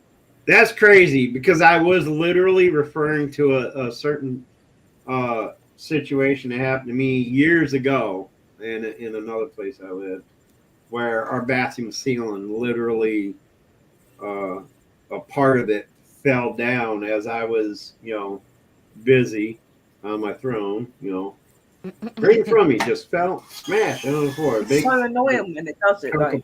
So annoying. It was a bit of plaster at first. It was just plaster and that, so I phoned him. It's that in there. He called the wheel. And we carried on and whatever, and it all the way up till now. And I'm still waiting for it to be mended at. And now you can actually see the paving and everything to the other. It's not bad. You know, but I don't even know that they peeled the walls in half. See, I knew I shouldn't have said nothing, because I should have realized Mary's up here. She's going to have something to say about it. Yeah. Yeah. Boomer's on the throne, you know. Walls are paint's going to start peeling, but nobody was expecting the ceiling to come falling down.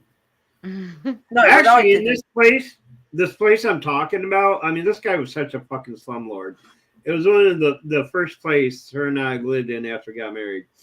I literally, you know, the wooden,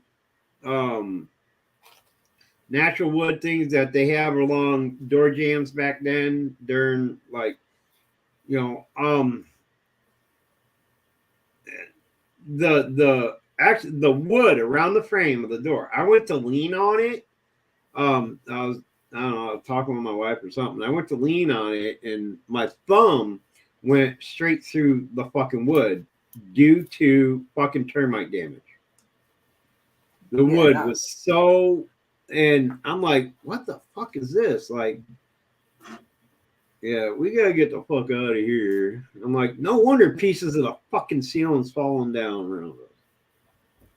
And it was that like decorative type. It was a cheaply done decorative type of ceiling plaster where it looks like scalgamite and or whatever scalgamite is what hangs down, right? In caves. Kind of gives it that look and feel like but it was so cheaply done, it was like it looked like crap, you know, and that shit would constantly like break off, peel off, and fall down. You know, imagine, you know what a popcorn ceiling is, right? Yeah, oh yeah. It kind of looks like stucco or whatever. Well, imagine that. Yes, hate those. Scalgamite looking type stuff hanging down from the ceiling, small, you know, like, I don't know. It used to be the bomb back in the 1800s, that look, but it was pretty cool. Kind of give you that feel you were living in a cave. But yeah, they didn't do it justice, and it just looked like fucking shit after a while. You know, I was saying, because I said, oh, I know, you know, my Sarah came from a cemetery near my house where I live in Long Island. So I go, I'm going to look Babylon Cemetery. I know, I saw her grave. I saw her father's grave. Oh my God. Oh, damn. Mine wasn't that bad because at least the lattice was staying that up. That fell down on my head. I'm actually taking my house into court over it because I've been waiting for 4 months. That's not even drywall. That's not plaster. That's drywall. Wow. That's unreal that drywall would do that. Yeah.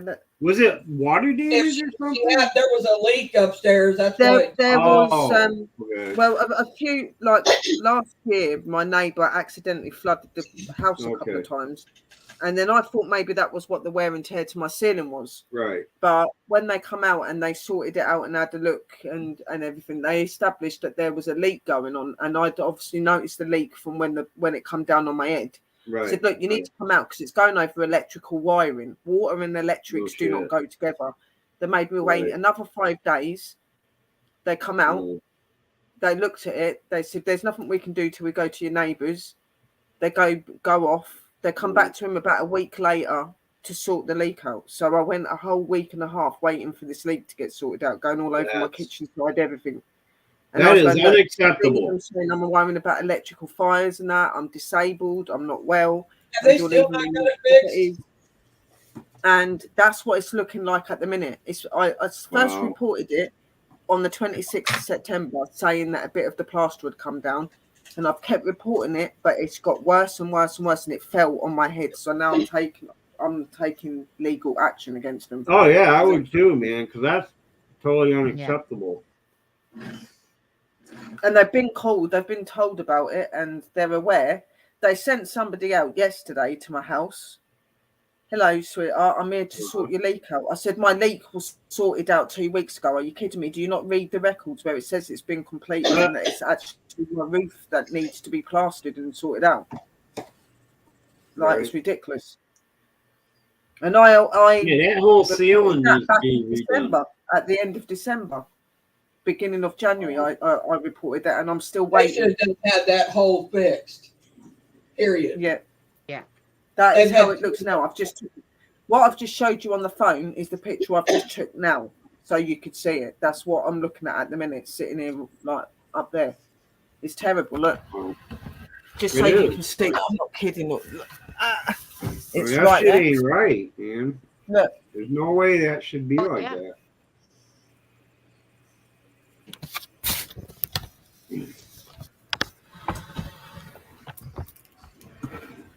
Yeah, that's my kitchen, and it all come down on my head.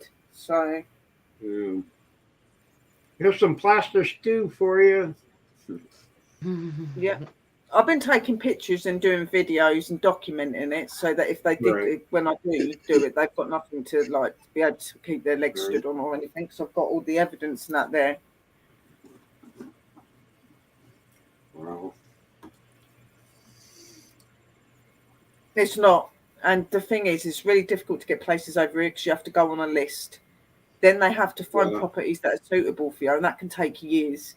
And there's no point in them trying to get me a new place because I'm moving to Texas at the end of this year to the beginning of next year because I'm getting For married. real? So, yeah, I'm moving over to We're my gonna have partner. Sherry in the States.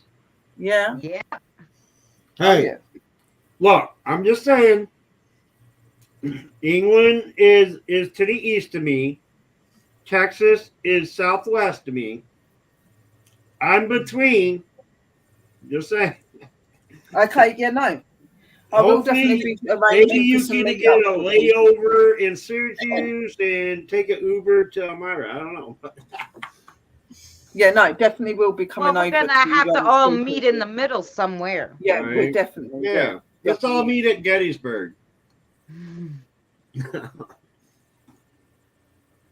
Yeah, So if you're coming from I'm gonna England, live with him and his family and that, and then we'll just get a place when we've got the money. I'll bet you'll at least have a layover at the what's that big airport in New York again? Named after president? JFK. JFK. I bet you there'd be a layover at JFK. No. We're How in far are Texas. you from Laredo. JFK? I'm going Laredo. 20 minutes. See, y'all could see each other, but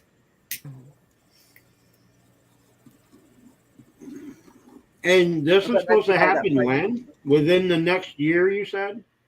Yeah, but, hopefully the end of this year to the beginning of next year. So yeah, Wow. and it's in Laredo, Texas. That's cool. One thing I want to warn you about in Texas, in southern Texas. when they say everything is big in Texas, they mean it. Because they got cockroaches the size of New York sewer rats down there. I know, because I went and met my fella in 2022 and I went over to Texas and the really? roaches, oh my God, I don't run from anything, I run from these roaches I see. Like, literally, they are huge. I was like, yeah, no. I heard the worst areas is Austin, as far as like the giant bugs and shit go. Oh, God, no, they're horrible. When my sister was married, her and her husband went to Texas to visit her husband's father one time in Austin.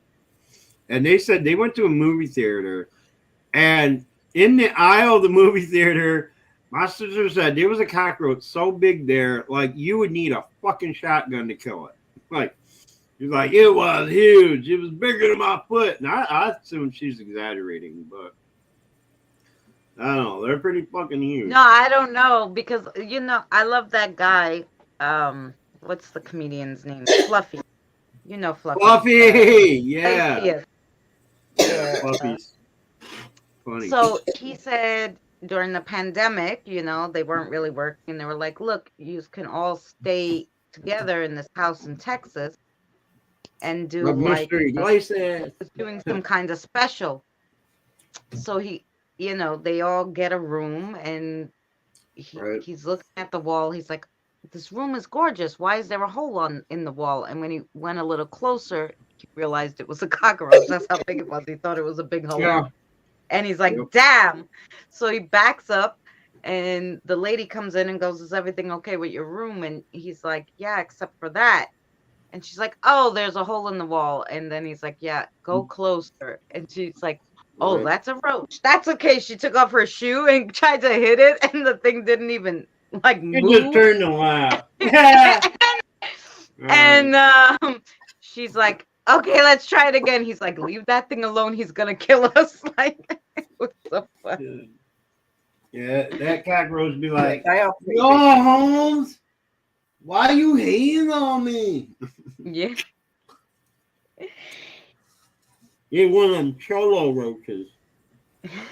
It's a beautiful country. It is a beautiful country. I've been there. I've walked around it and things. It's lovely. Yeah. But yeah, there are some very big animals and creatures and stuff. Yeah, definitely.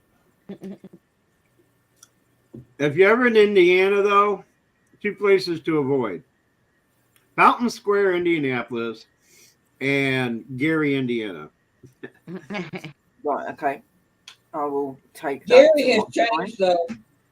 Yeah, it has, but it's still, when I was there at least, It wasn't We need like to get Jerry still a 10 kind gallon of, hat to welcome her to the USA. you know, What the hell is just a 10 because the gallon crime hat? rate goes down doesn't mean the area is any better. Okay, well, listen No. to me a second. for Do you remember living. the projects they had there, the big one? They tore I them walked by completely- them projects there and right in the middle of a fucking raid. Okay, So- well, you listen to me a minute. They tore them down. Oh, they tore all that shit They- down. I'm telling you, they have changed up there. They're not like they were. So what's a 10 gallon hat? Fort Wayne's the one that's bad now. Fort Wayne and Like the big oh, pilgrims used to yeah. wear, you know, that Okay. big black hat Well- the pilgrims used to wear. Yeah. Since the military has been reduced in a lot of Like a big Tulsa and everything, and Fort Wayne was one of the places that they were reducing in. Yeah, they've gotten bad. Anywhere where they have decreased the military operations in areas, because you should see what fucking Rome Air Force Base looks like now, like in the areas around it. Since there's literally no more military there, the areas have gone downhill, and they're doing that all over. They're Cowboy hat, You know, yes. it's stupid. They closed down since 1990. They have closed down at least 12 military bases in the States. Air Force, Army particularly. Army and Air Force particularly, they've cut down a lot of military bases.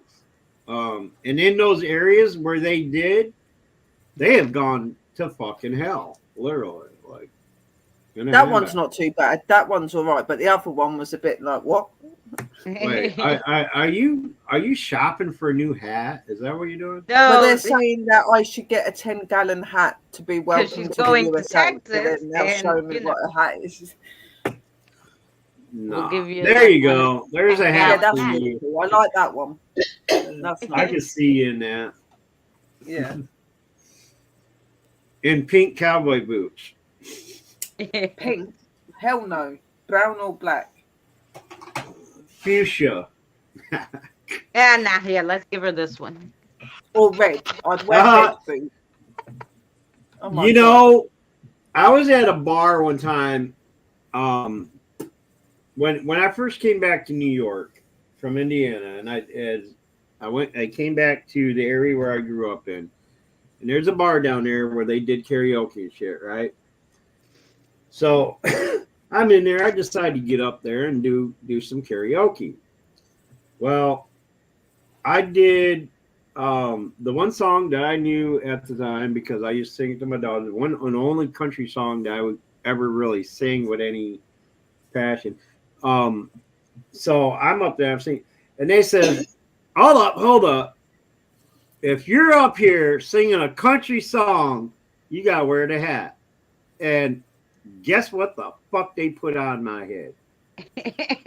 That fucking hat, I think it was a different color, but it was a giant styrofoam fucking cowboy hat. I had to wear it the whole time I was singing that Oh song. my God. No. I'm like, are you fucking kidding me? Well, we went to Those are Indiana. the rules, Indiana. and I never sang another country or Western song again in that fucking place. That's right. Oh, God. Yeah. We went to Indiana, and Indiana is big on cowboy boots and hats, really, in Indiana. Oh, yeah. So Yeah. my son, we went to the store, and, you know, they had cowboy boots and stuff. So I'm like, oh, I want a pair of cowboy boots. And my son's like, I want one too. And then I got him the cowboy boots, and he was like, when we got home, he's like, I need the whole outfit. So for Christmas, I got him like the whole outfit, you know. And this is my son. There's his hat. Urban There's his cowboy. shirt. See, There's now a I got to cowboy point out down there. that works in Indiana, but if he tried wearing that shit in Texas, he'd get his ass whooped. Just saying, because that's what they refer to as an urban cowboy. Urban cowboy. A real Texan would not be wearing that. They wear boots and stuff in Texas. They most definitely. No, do. yeah, but not that, like, you know, Not he the looks like a flaring tourist. You know Not what I'm the saying? flaring Like, shirt, that outfit makes him look like a tourist. For one, most But- true Texans tuck their pant legs into their boots. Or the ranchers, at least. Well, and then you know why And- they do that, right? Yeah, to keep the shit from getting on No. their pant legs. No. Look, I got my grandson little cowboy boots See, too. Look those at this. boots wouldn't fly. Like, That ain't why they do that. they're too fancy. Fancy Dan. They do that for whenever they're not sitting down on the ground or they're sitting there doing something that a rattlesnake don't go up their pants leg or He would be okay. depending Yeah, I on know. where- poisonous bug or I something saw like all the You see country the baby, western Sherry? movies. So cute. I No, got him the little yeah, cowboy be boots. there. That's so cute. But for the most part, they don't wear the dressy jeans there unless they're doing rodeo. And they don't, but they do wear the boots. They do wear jeans, but they don't wear the flowered shirts, fancy shirts like that unless they're going for dress western somewhere to dance or whatever. But they do wear the plaid western shirts and the long sleeves and all that.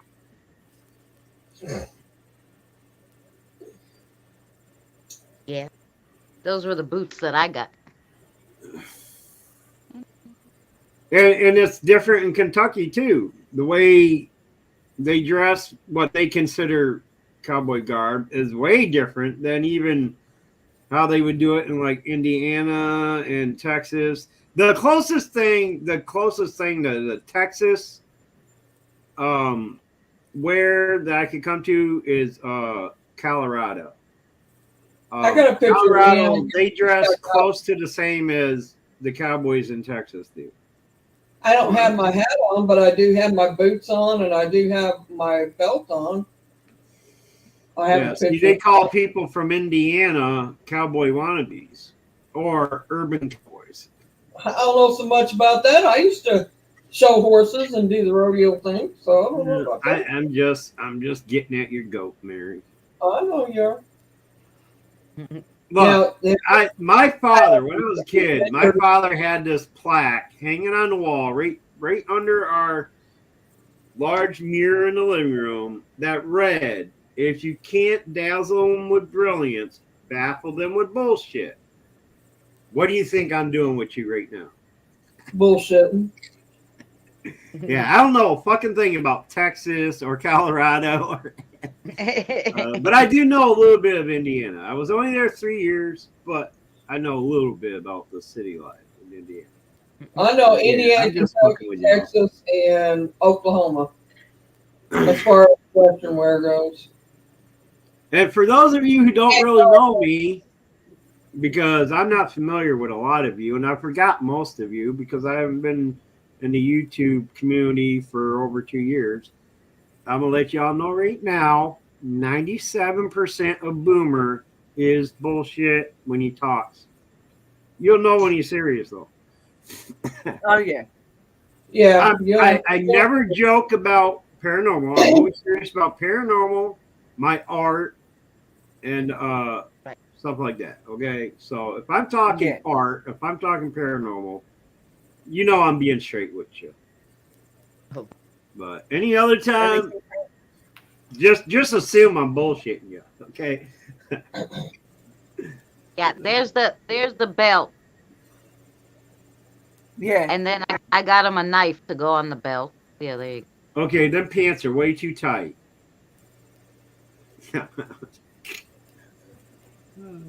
He likes the tight boot.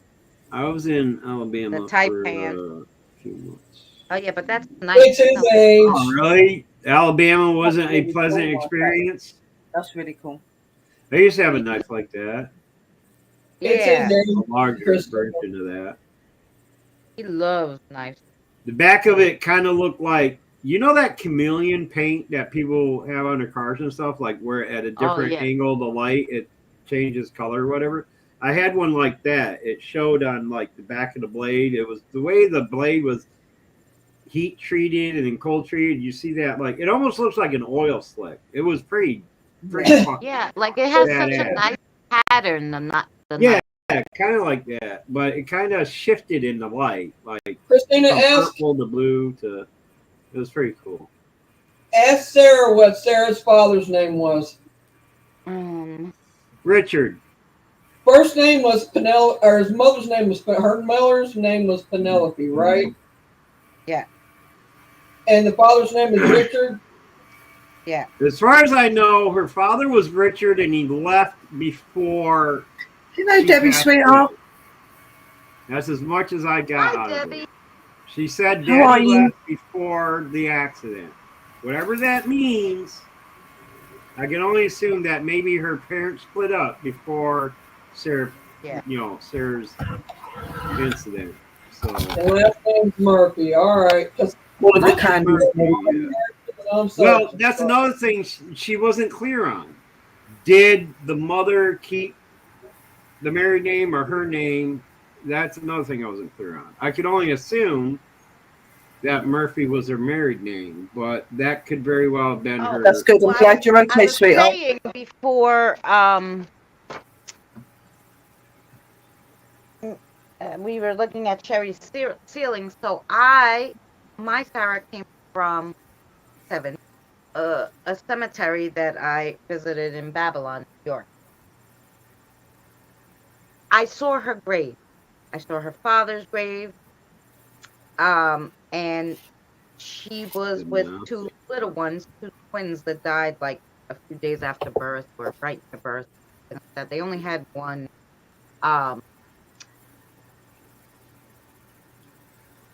date on their tombstones, and they were twins.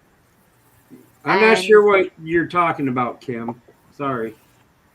And so so I saw their grave. Mm-hmm. She came home with the boys. I called her father, whose their last name was Wee, and to come get the boys, and actually crossed over a whole bunch of other people. Sarah decided to stay. And I went to the cemetery now, talking about your Sarah. I'm like, yeah, I want to see like her exact date of birth and whatever. Maybe she has a middle name. You know, I want to have. I'll look at the grave again. It doesn't have her grave listed, and I know it's there because I saw it. Yeah. So now I'm like, oh yes, now I have to go back to my video and look because her family spot the week. They were in like a little you know, when they block it off and there's a whole bunch of graves in that one little spot. Right. It's Like a family plot type deal. Yeah. Yeah, so it was, but they weren't all in the same. They had different tombstones. Right. In, like they just blocked it off. Okay. I guess, Kim, I've never heard of that word, so I don't know. That you could be, I don't know. I never heard it called it, so. Was she born in Elmira? I need to know that. That's unclear. I assume she was, so that's the information I would enter whenever I did research on it. Well, I did, and if that's the case, the only one born in Elmira, County of Chemung. Chemung, am I saying that right? Chemung? Yep, Chemung, yep. Okay, birth was about 1834. No. In the census. And then there's another one. Let's see, wait a minute. 1832 marriage, 1850, Elmira Ward 10 Chemung. And then there's a Sarah birth at 1846. It wouldn't be anything before the 1900s, specifically 1970s. That much I know. Keep going.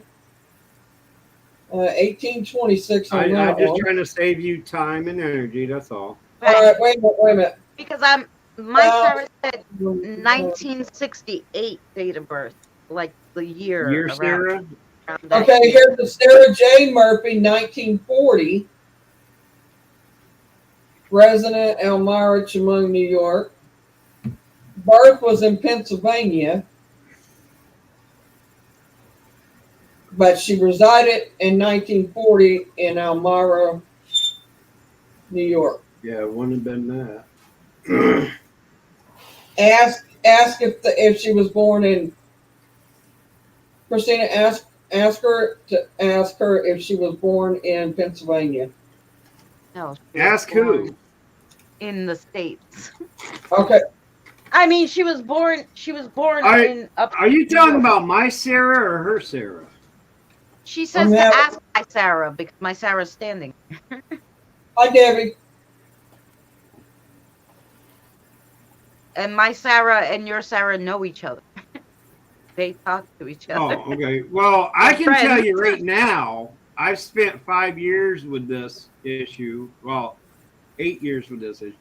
And I've asked her all those questions, and the answers she gave me is what I told you guys. Right. She was born in upstate New York. Right. Okay. Between 1977 and 1967 and 1969, somewhere in that is when she was born. Between 67 and 69, because she passed away. Sarah said. She passed away somewhere between 97 and or 95, somewhere between 95 and 99. That's a language barrier. I can't make out clear enough. And I've asked her several times, and anytime she responds, it's either 5 or 9. I can't make out because they both sound so similar. But it's clear as day to me when she says 1970 and then the 5 or 9. It kind of gets lost at the end there because, so I know for certain. What? You say 1979? But that's when she died. Yeah, she was when born she in passed. 68. 75, it was either 75 or 79. And then she didn't tell me when she was born or anything like that. She just told me when she passed away. That it was more like she told me the day the accident happened. Okay, and she found herself here, lost, and didn't know where she was. And she said, she gave me a date, and it sounded like either 75 or 79. She never told me when she was born. I just did the math, because when she projected the image of her, I estimated her age to be between 7 and 9 years old. So I had to do some figuring. And I'll say, all right, let's say 8. All right. I settled on, let's say she's 8 years old, passed away in 79. Okay. 79 minus 8 is 1971. So she would have been 1 year younger to me if that timeline's right.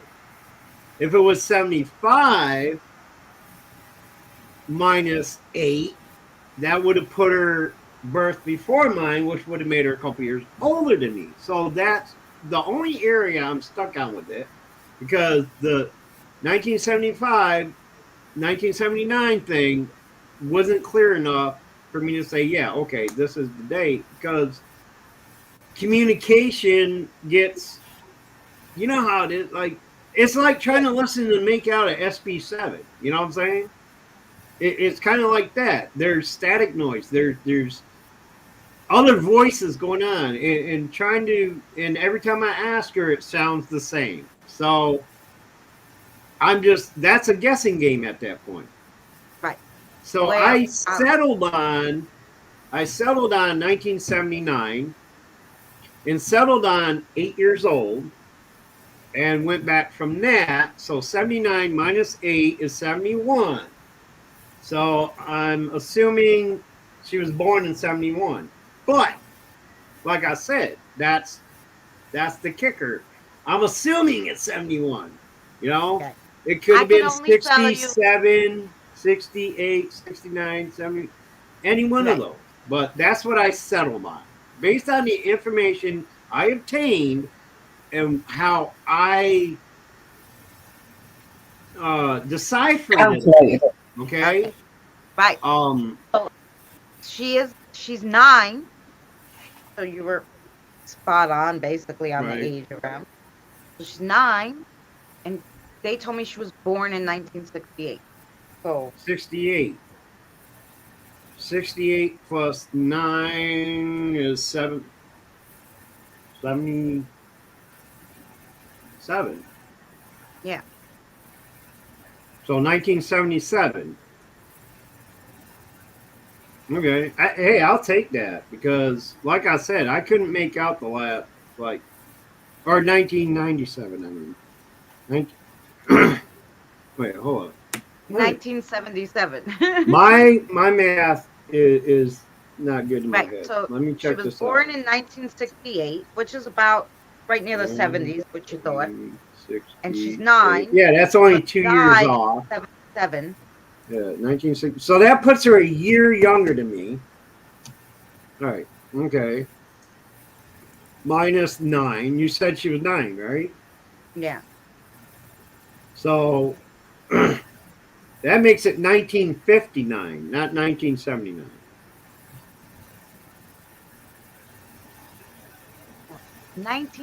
Wait, what the hell did I just do? Oh, they did it wrong. Never mind. Hang on. Are you I was fucking like, serious? where are you getting? I thought we were. I don't know. That's with what popped up. Let me 70s. clear that and try it again. All right, 1968. Yeah. Minus 9 equals. It still comes up 1959. That makes no sense. No, because you're. Oh, I'm minus, adding 9. I gotta add 9. Okay. So let me just add 18 to this. I was going the wrong way. All right, yeah, 1977. Okay. So 1977. I'll take that because, like I said, it could have been anywhere between 75 and 79. I couldn't get the last number clarified. So she was I know born in 1970 something. 1968. Huh? Born in 1968, right? Yeah. Yep, 1968, which I kind of figured it was between 68 and 71, somewhere along that lines.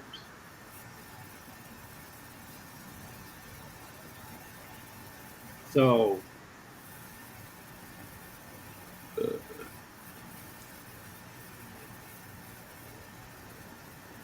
now I could look up. Well, I can't because I don't have that paid thing they want me to pay for. All right. Does that ancestry thing, if you type in a person's name and birth date, will they tell you like where and when they were born? Do they have like birth and death certificates in that? They have it all, but hang like on, that. I got to find it first.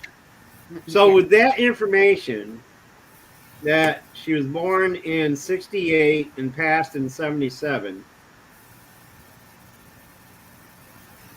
would you be able to find out through that site? Like, well, I put in 68, and it has brought up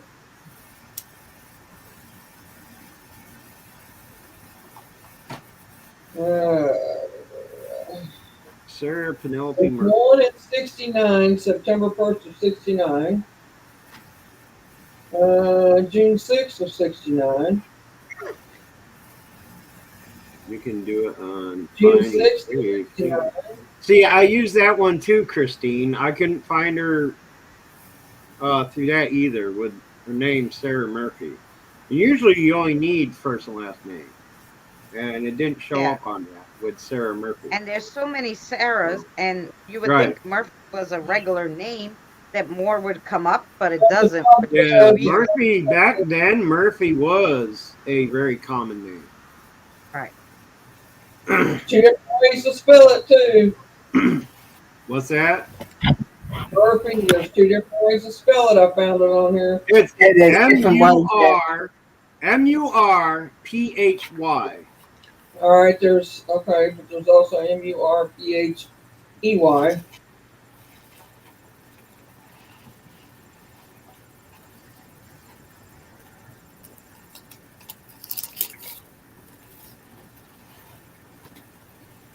So she died in what year? I'll go back to that. Put that in there. 77. Yeah, according to Christina Sarah, 77. Well, because she was 9. So Yeah. if you do the math, it's 77. Yeah. They didn't tell me when she passed away. But Oh, she told you how old she was. Yeah, she told me she was 9. Because I knew it was somewhere between 7 and 9 years old. So it'll be 1970. What she died? 77. 1977. 77. Which correlates with the make and model of the car I kept seeing in my vision in the images they show me. Because the car model or the car make was definitely between 75 and 78. Definitely, like, because I knew my dad had a 79 Nova, but that was a 2-door, and it kind of resembled that, but this vehicle shows a 4-door. Yeah. It kind of had the body of a Nova, but it was a 4-door with a slight difference on the back end where the trunk is. But that's how I placed the approximate era by what I saw with the car. And I knew it was mid to late 70s. Sherry says, I'm going to call you Sherry of the Shadows. Yeah, because I'm like in the background. Sherry of the Shadows. That's my fault. It's all right. I just like listening. And it's getting later, so I'm a little bit drained in that. So I'm just sitting there relaxing. It's like 4:24 in the morning there. Hey, just kick us off whenever. Yeah. We'll let you get on and do whatever you got to do here first, and then we'll come off after that. Right. See if I mean, we could always pick it up and discuss it more on Mary's channel at some time if she wants, but Oh yeah, well, Sunday, Mary. What are you doing Sunday, Mary? we don't have to keep you up with. I don't know anything. I mean, I've spent 8 years trying to decipher all this and figure it all out. I know we ain't gonna do it in a few hours, so. No, it's gonna take time. Definitely take time. Yeah, well, like I said, I saw my Sarah's grave. I saw it. Mm-hmm. And I, was talking there and I was saying, oh my God, the poor babies passed away and whatever. Now, how old is your Sarah? 7. Okay. Sarah Wheat. Wheat? Yeah. As in wheat bread? No, Weeks, like in wheat. Weeks. Oh, weeks. Okay. Yeah. All right. As in day of the weeks. Or days of the week. I said that backwards. I guess that. Days of the week. Okay. And I saw it. Like I saw her stone and the babies. Right. And when I look at that cemetery and I put in Sarah, I just put Sarah, right? That says show me all the graves. And I look at all the dates and everything. I'm like, none of this is her Wait, grave. when you say you saw it in your mind, or you visited it? I was there filming. Oh, okay. I filmed. Right. I'm sure I filmed her family thing. Right. That's why I'm gonna go back to the video now. I'm like, no, I filmed it. I know I saw it. I was saying the poor baby. Oh, so you're thinking back of a time you were there. Yeah. Okay, trying to resolve the reason for her to be there. Right. Well, no, trying to figure you out think like she's why there because you inadvertently came upon her gravesite, right? I think she was just She was just doing an investigation, and I think Sarah come into communication or something, didn't she? It showed you the grave and that. Yeah. So she showed up after that. Is what I'm saying. Like she didn't show up, and then you went and seeked it out. No. Oh, okay, okay. She came home with me and the twins because I was talking about them, how I felt sorry. Right. And I had a little one with Michael. You remember Michael because you were the one who saw him first when I was doing my first crossover. You were on panel with me and Mary. The little boy who had, remember Wait, what he had the Christine red find? cap and the short. You got a link to that? You found a Sarah Murphy headstone in the cemetery that somebody took a picture of? Is that what you're saying? Did I miss the first part of your comment or something? Hang on. Let me see if there is I another one. only got one in New York for Sarah. Oh, look. In Woodlawn definitely wasn't yours. Okay. Yeah, I found 2 headstones with the name Sarah over in Woodlawn. But Woodlawn's so huge. I could probably spend the rest of my life walking through that place looking for it and never find it. So. Well, I found a Sarah Murphy she's born September 5th of 65. I'm still looking. Okay. Keep looking. I'll let you keep looking. And that's on the census. Think about it because I was like, oh, I wonder like if you could just go, like I went to the Babylon Cemetery, right? Right. I went to Babylon Cemetery to find grave. And I just put in Sarah. So I did that. You know? And yeah, I did that. They don't have her grave. So I was like, I don't understand. I know it was there. I was there, you know? So it's weird because they don't have them all, obviously. And the thing is, like, unlike the National Cemetery, now they have an office there with a little, you could go inside and there's a registry in there that has all the names, plot numbers, and everything of everybody that's buried over. You go over there, just look up a name and see where to bury. They don't have that over here.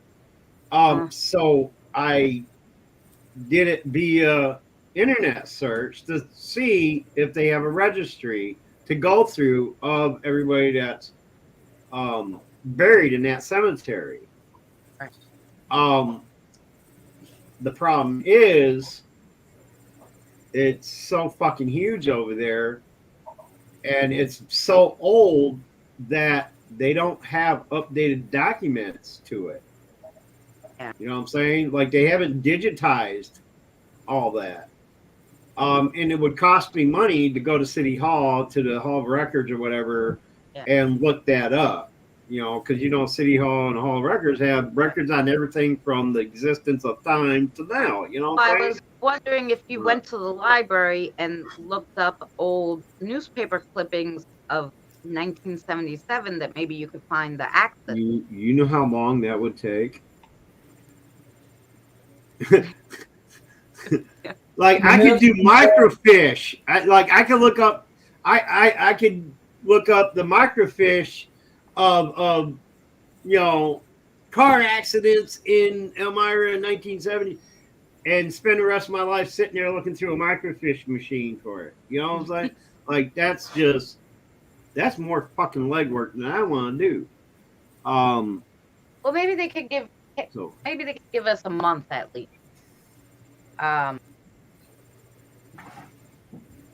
July 7th. Well, I'm thinking it was definitely a summer month based on my visions between July and September.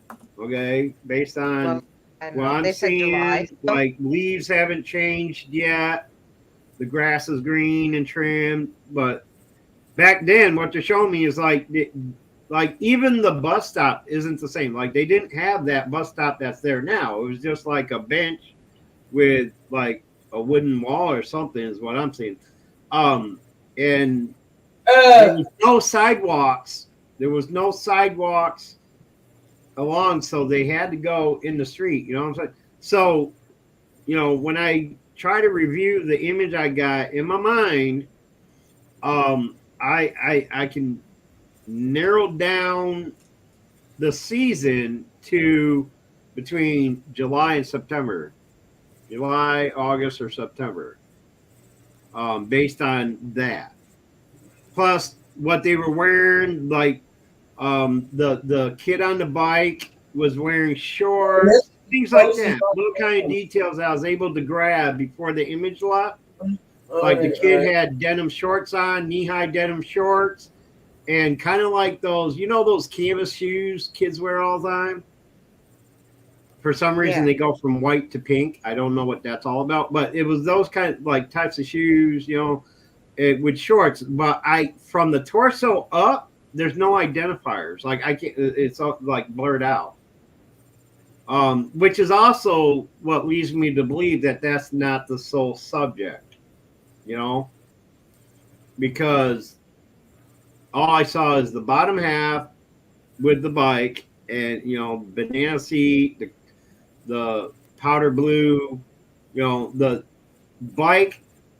I grabbed more information from that image of the bike than I did the person riding it. All I saw was the shoes and shorts, and then boom, it scene change. You know, they did a scene cut to the car impacting on either a tree or telephone pole. I can't give any more than what I've seen and what they can show me. So that's all I have to go on. But yeah, it was mid to late summer.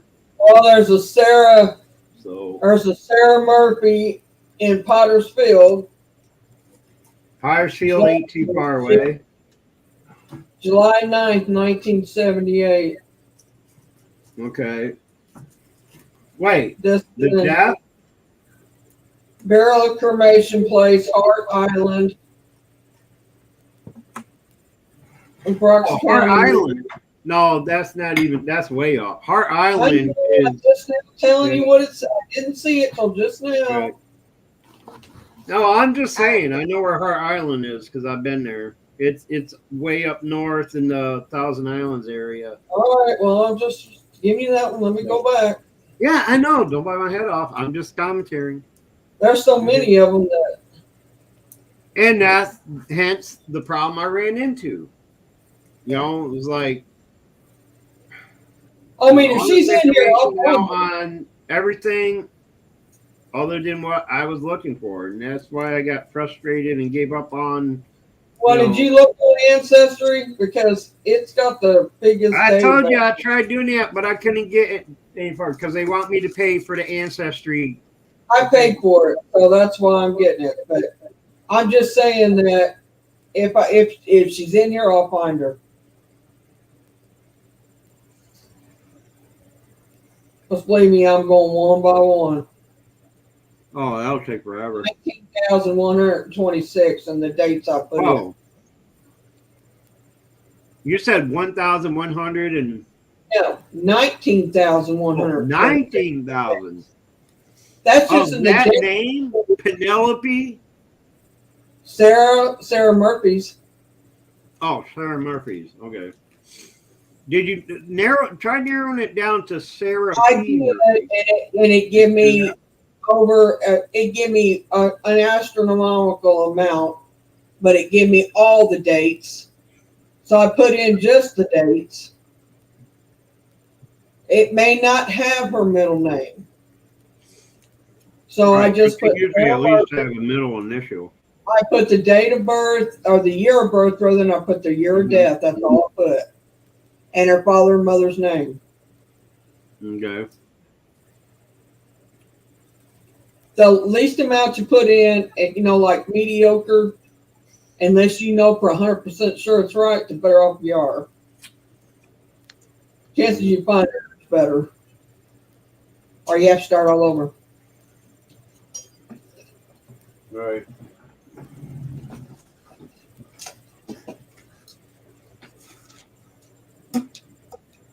It's making me want to eat potato chips. I actually feel like eating potato chips too. I want to. Well, I'm sitting here eating Hershey's miniatures. It's the end of July. I ain't supposed to eat them though. Listen, if it was the end of July, it would have been in the paper maybe September 1st, right? If it was the last day of July. August, maybe. July, August. Oh, yeah. Like if This it was one toward the says end of one July, kill. give it a week or so, probably would have been in the papers in the first week of August.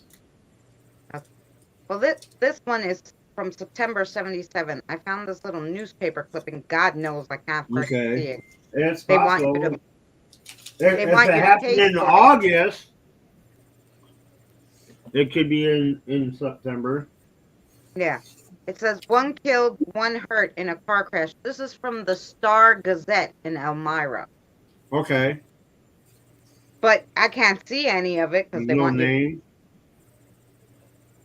Can you see? No, I don't know if you clear it up, but that could be that. Was that what you just sent me? Okay, hang on. Yeah. Let me click on that.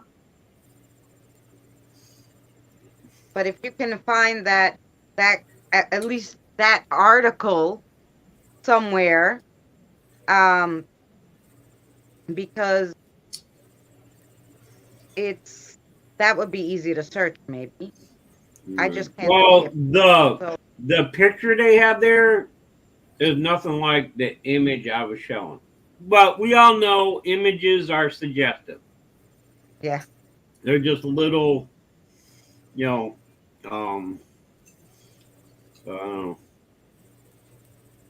that almost looks like my dad's car accident.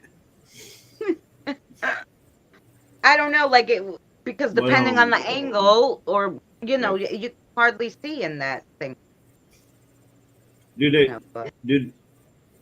In what you're looking at, can you see any information on it? No. Or is what you see is what I'm seeing? Yeah.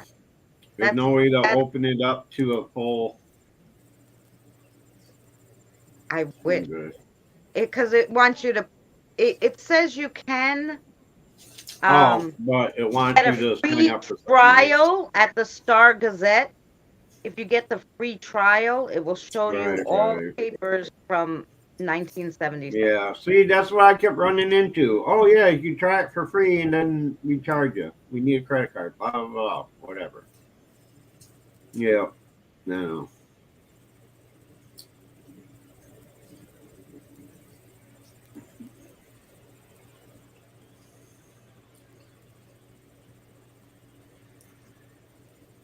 I don't know how private investigators do it, man. Yeah. You would think they spend half their fucking income on getting the information that they're looking to get to solve the case to earn the check they're expecting. Yeah. Like, you're working for nothing, man. You're getting all this information just to get paid to pay them for the information. Yeah. Well, I don't know I don't know like what the free trial is.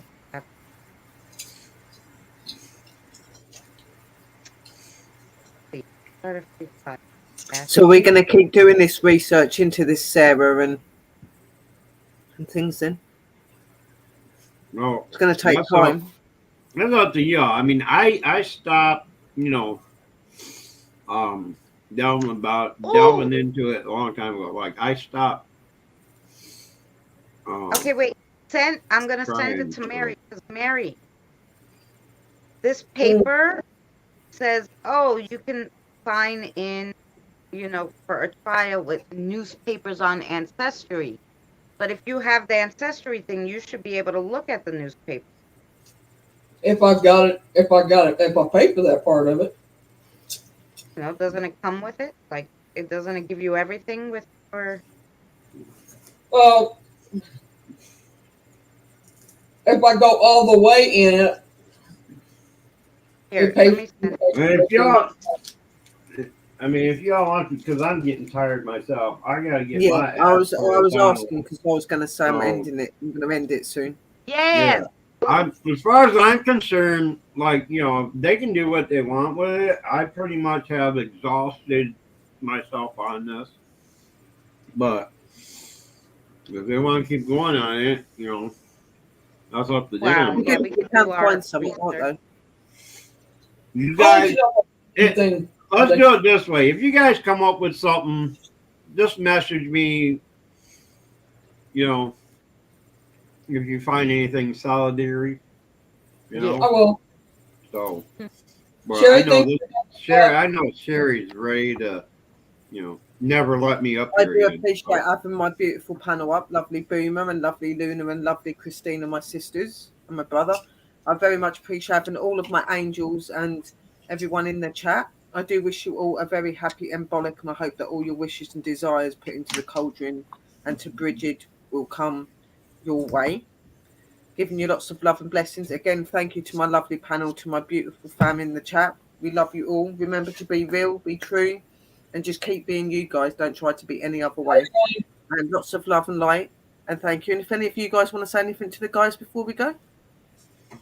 Thanks for having me. Much love. Keep it real. Good night, and we'll see you Friday for tomorrow. You're doing Witchy 101? Yes, myself, Sister Drew, and Sister Mystical will be on at 11 p.m. UK time. So that will be channel, on. I can't remember whose channel it's on, but it will come up. So go look over on my channel or on Sister Drew's channel and just hit the notification button. I haven't actually heard anything from Sister Drew about that yet, so I'll text her in the morning. So I will write in the clan groups to let you know which group it's on when I found out. Okay, good. So we'll see you guys tomorrow at Sherry.